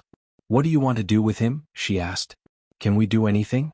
Believe it or not, we will all die if we touch him, Wang Wei replied calmly. Oh, did you think of something? Wu Hong asked. It's not hard to figure out if you think hard enough. What do people of that level pursue? Higher levels, Wu Hong replied. Yes, and no matter how many paragons they've cultivated, it's meaningless to them. Wu Hong squinted as she immediately realized what he meant. They all have his name and are essentially clones of him. Exactly, and if he can cultivate them to the half-step transcendent realm, he could use them to borrow strength or even fuse with them to achieve higher realms, Wang Wei sighed. He figured it out so quickly because that's precisely what he would have done. That old man Tianji must have been planning this for heaven knows how long. Who knows how many half-step transcendents he must have cultivated and swallowed. I'm sure this technique has some limits, but even so, I reckon he must have walked very far on the transcendent path. Boom. The world trembled slightly and everything stopped. All cultivators, matter, energy, and even the rules of heaven and earth. Only two people were not affected, Wang Wei and Wu Hong. Then a pair of eyes appeared above the sky, glancing at them. Two little ants figured out my plan? A deep voice echoed between heaven and earth. Wu Hong and Wang Wei immediately felt a few running deep through their souls. This was not because of their character or flaw in their mind, but the instinct reaction of a creature meeting a higher life form. However, even as lower life forms, these two were extraordinary. They remained calm, controlled their body's natural instincts, and calmly looked at that pair of eyes. "Interesting," said the voice before looking in the distance. Two people who were fighting were now looking at him. One of them was indifferent, but the latter sent a warning. However, he did not care. Although they were in the same realm, these two were too weak, so the eyes focused on the ants. "I command you to be able to keep calm in the situation," said the pair of eyes. "However, you know too much." A colossal hand descended from the heavens toward these two. He did not want information about his plan to get out. Although a few people on his level suspected his plan, no one knew for sure. Additionally, he could tell these two were highly talented, with the potential to reach his level, especially that woman. After seeing her, he felt a tiny threat. Although it was nothing to him, what cultivation were they? One was a towering mountain and the other was an ant, yet the ant could threaten the mountain. Just the fact she was a threat proved her potential. If any of these two reached his level, they could use this information to scheme against him. Old Man Tianji did not want to leave such a flaw and possible threat behind. As the hand descended, Wang Wei and Wu Hong were powerless. Their bodies could not move, and their minds worked at turtle-like speed. Wu Hong could not even activate the seals in her sea of consciousness, and she panicked a little. She had so much hope and potential, so how could she die here? Meanwhile, Wang Wei was calm, so calm that it could be described as carefree. This was not the first time he had met those transcendent big bosses, and he could predict what would happen next. And as expected, the hand stopped midway. Old Man Tianji had to stop as he felt two terrifying killing intent locking him. It was so intense that a chill ran from his soul, through his spine and down into his feet. He quickly scanned the source and discovered they originated from the upper stream of the River of Time. He tried to find who it was but to no avail, but he knew that if he continued his actions, even one of those killing intent was enough to eliminate him. So, that's how it is, he thought, secretly sighing. He understood what was happening and quickly thought through time. "Senior, forgive my ignorance." "Scram," said a beautiful, almost angelic voice. It was too bad it was extremely cold, so Old Man Tianji did not dare enjoy it. "Thank you for your generosity," he swiftly said. He took one last glance at the Eternal Ascension world. How stupid I was. I know this world was a source of trouble, but I acted so brazenly. He had heard of the All-Seeing Temple's prophecy and had prepared for the upcoming chaos. However, Old Man Tianji was convinced he could survive this forthcoming catastrophe. Better yet, he might take this opportunity to reach new heights. However, after today's events, he realized he was too confident. If he's not prepared, even someone like himself might fall into the upcoming disaster. "No, my preparations are not nearly enough," Old Man Tianji thought. He decided to accelerate the speed of his actions. Before that, he must summon all the people who bore his name. So, he focused on the one in the Heavenly Beauty Palace and the one in the lower dimension. He has a karmic relationship with that boy, that senior. Maybe he will become a more valuable pawn by staying here. After pondering it briefly, he took the one in the palace and left the one in the lower dimension. Old Man Tianji disappeared, and the time of the world started to flow again. No one noticed what had happened beside four people. Quite anticlimactic, isn't it? Wang Wei sighed. Was that? Wu Hong asked, thinking of the unknown origin of that clone that complicated her love life. Yeah. Wu Hong sighed. The last time she felt this powerless was during the ultimate taboo. Thinking about how she had to experience such a terrible feeling again because of that bastard, she became angry. "Why are you always causing trouble? From what I know, you're not born with the fate of a disaster star. Why are you blaming me? Isn't this your fault? If you so blatantly say his name, do you think he would have noticed little ants like us?" Wang Wei smiled wryly as she was correct. He was so used to using Maitreya and Supreme Unity names like it was nothing that he had forgotten a fundamental truth. Do not say the name of higher beings in vain. Even great emperors can sense someone using their name or title, let alone these transcendent species. "That's indeed my fault and I apologize," Wang Wei said, and Wu Hong snorted coldly. "I know it's a terrible feeling realizing how weak and insignificant we are," Wang Wei continued. "However, isn't this the best motivation for us? One day we will stand at their level and even surpass it." They had this confidence since there were many signs that they'd succeeded already. Although it was not 100% guaranteed, this fact was enough to give them more confidence than 99% of all sentient beings. If you find any errors, ads pop up, ads redirect, broken links, non-standard content, etc., please let us know reports so we can fix it as soon as possible.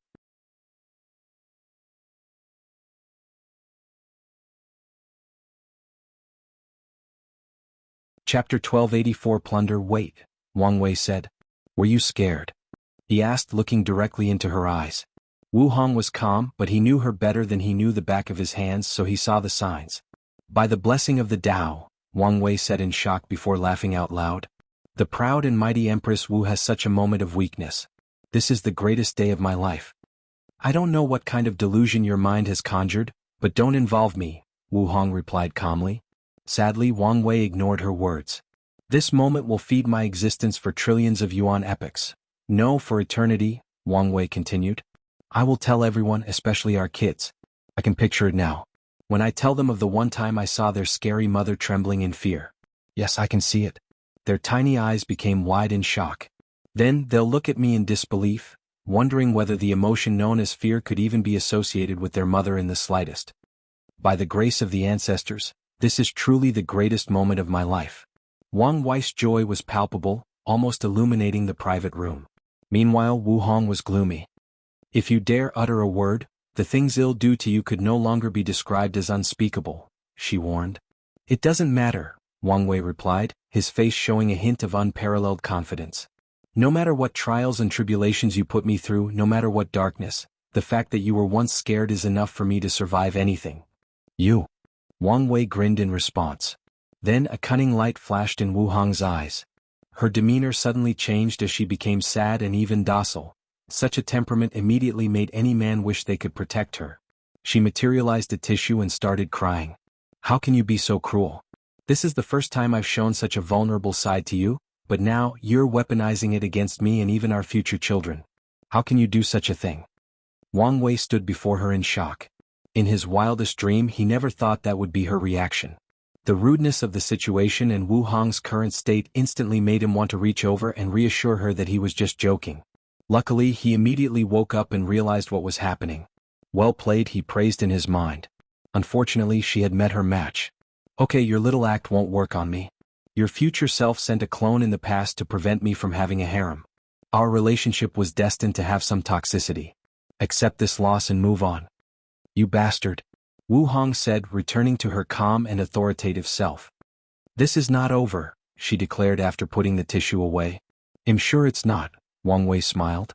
They have an eternity to spend together, so it's great for their relationship to have its uniqueness. Otherwise, they will face the same fate as most Dao partners, getting bored of each other. By the way, why were you scared? Didn't you already guess about our future selves? Of course I have, Wu Hong replied. But I'm not as crazy as you to put so much faith in my so-called future self. Have you never wondered whether these people protected us as our future selves? What if they are someone else pretending to be? And even if they are ourselves, who knows how much we've changed?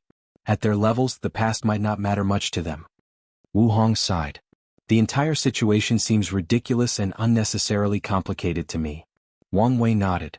Of course, he's thought of all these questions and possibilities. All I can say is firstly, we cannot interfere in these battles yet, so we have no choice but to believe.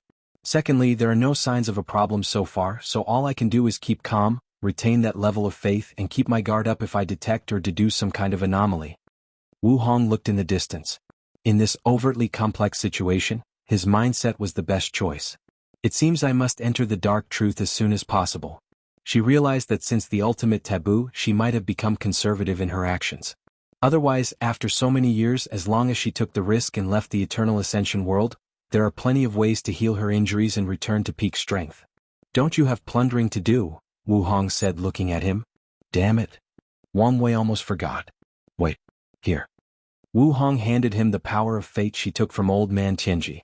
This is Sun Jianyo's share. Give it to her. Wang Wei nodded before teleporting away.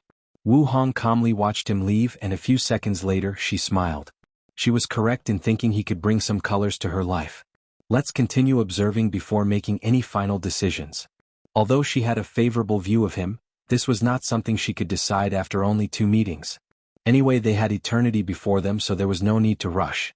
Wang Wei teleported to the domineering dragon realm. He scoffed at the name as he knew the blood dragon changed it after taking control of this territory. Wang Wei immediately detected countless energy powers, so he focused on the largest one. He saw countless people attacking this beautiful palace, which was surrounded by auspicious clouds, dragons roaming around, and floating in the void as a massive ocean held it up. A powerful shield surrounded the palace, and no matter how many people attacked it, it remained intact. The Dragon Palace, Wang Wei muttered.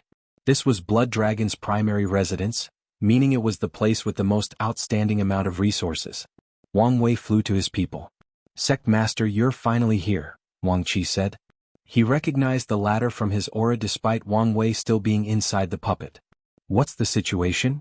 With the help of the changing Fate Hall and the Fate Guard, we've plundered the most powerful branches, outposts and allies, Wang Qi explained. The Blood Dragon ruled trillions of worlds, universes, domains and realms. As such, he needed help to control such vast territories, so he had many branches and allies scattered in his territory. So that only leaves the Dragon Palace, Wang Wei nodded. Yes, but with the Paragon Array we're powerless, Wang Qi replied. Additionally, someone already went in? Oh. I think it was Sun Junyao, Wang Qi continued. Her people were already waiting, but once she arrived, she used an array-breaking talisman to make a hole in this place's defense and entered. Wang Wei frowned. Where is Red Mask? She and many of her people were already inside before the formation was activated, but we've lost contact. She should have contacted us if her mission had succeeded, Wang Wei commented, thinking about his next step. He could not wholly rely on Red Mask now that he knew Sun Junyao had entered. By the time she takes control of the array and opens a path for them, Sun Junyao might have already plundered the best resources. Even though no paragon is controlling the array, it will take me too long to use brute force to enter, Wang Wei analyzed. However, since Sun Junyao could enter with an array-breaking talisman, it means the formation is not at its peak, so maybe I can use a similar method. Wang Wei did not have a rank 12 array-breaking talisman, but he could try other ways. The array virus? He immediately shelved this idea. In the lower dimension, the idea of the array virus was elevated to Emperor tier, but it was useless for a paragon array unless it could be further improved. However, that was impossible in such a short period. In that case, I can only use a more direct and radical method, Wang Wei concluded before summoning his people. Monk, his wife, the second prince and everyone else stopped attacking the array and regrouped with Wang Wei. So, he took them to the edge of the Dragon Palace's shield and used his Order-Disorder Dao. Wang Wei used the same technique from his fights against Five Feathers, except his target was this array shield. He did not target the entire thing but made a hole deep enough for their team to enter. Such a clever maneuver allowed him to achieve his goal while drastically minimizing the potency of the willpower backlash. Let's go, Wang Wei said as he led everybody inside. The group's action caught the other people's attention, so a few clever people thought this might be their chance to enter, so they rushed into the hole. Sadly for them, Wang Wei's team did not take kindly to these leeches.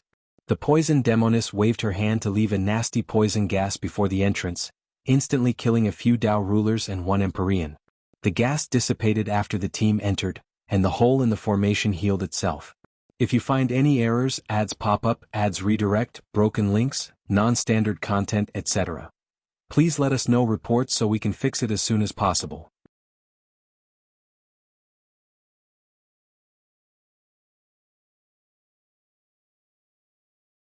Chapter 1285 Plunder 2. Unedited chapter. The void fluctuated before opening up and releasing a group of people, primarily women and less than 5 men, one of whom was Xiao Tiandi. The group calmly landed before looking around. Palace Lord, do we really have to give up the array central area? Asked one of the women. That woman is powerful. Even if I can take her down, it will take too long, thus delaying our chances of getting more resources, Sun Junyao replied calmly. But we're the only ones who have entered the palace. Our competition is not only those people outside, but the people from the palace, said the announcer, Sun Tong, in her straight and direct manner. Now that the blood dragon has died, how many people will remain loyal?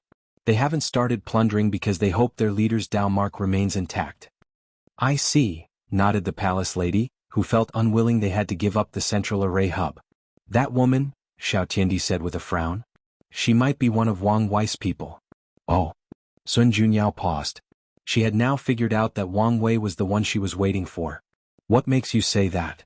The strength she exploded with her was the power of fate. Young master, although fate is a rare Tao, countless cultivators are on that path. That's not enough for you to determine it was him, Sun Tong said. I know that, Xiao Tiandi replied, almost rolling his eyes. There are 3 reasons why I believe she's one of his people. 1, her aura is similar to his. Although she tried to hide it, I sensed it. Secondly, it's the fact she was here. From how Wang Wei operates, it should not be a problem for him to predict Blood Dragon's death after seeing the master's projection and prepare beforehand for the looting. Now that you mention it, someone blocked my palace to prevent news from coming and leaving, Sun Junyao commented. That power was terrifying, so she had to use the strength from the palace, a supreme chaos artifact, to leave after killing Blood Dragon. She also sensed a battle in the distance with fluctuation that was the exact origin of the one blocking her palace. That is how he operates, Xiao Tiandi sneered. Well, I'm still not convinced, Sun Tong continued. She was not being difficult just for the sake of being unpleasant. Sun Tong has noticed the young master has formed a rivalry with a man named Wang Wei, which is not a bad thing. According to her speculation, this rivalry is one of the primary reasons the young master got his act together. However, she also noticed he tends to exaggerate Wang Wei's abilities and prowess. She doesn't want him to create a mythical version of his rival and become disappointed once he doesn't meet expectations. Sun Tong fears that such a realization will spiral into a situation where the young master returns to his former decadent self.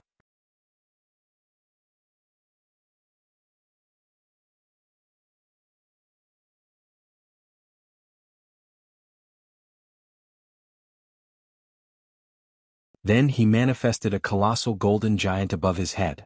The giant palmed downward, releasing a terrifying pressure that closed all the tears. Everyone sighed in relief. It's not over, Wang Wei said calmly, bringing bad news to them. The sky above their heads suddenly turned dark, and everyone's faces turned pale. Their danger senses were activated, and a terrifying warning of death was constantly reverberating in their mind. This is... Wang Wei thought, noticing something. If you find any errors, ads pop up, ads redirect, broken links, non-standard content, etc. Please let us know reports so we can fix it as soon as possible.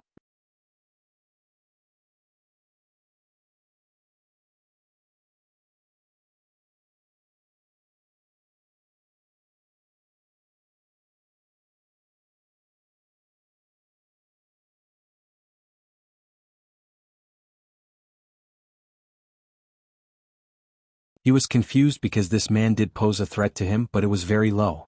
That can only mean he's using a Paragon artifact to become an insurgent. Wang Wei focused. Although this kind of insurgent was the lowest level and many people do not even acknowledge their status, he would still take it seriously. If you find any errors, ads pop up, ads redirect, broken links, non-standard content, etc. Please let us know reports so we can fix it as soon as possible.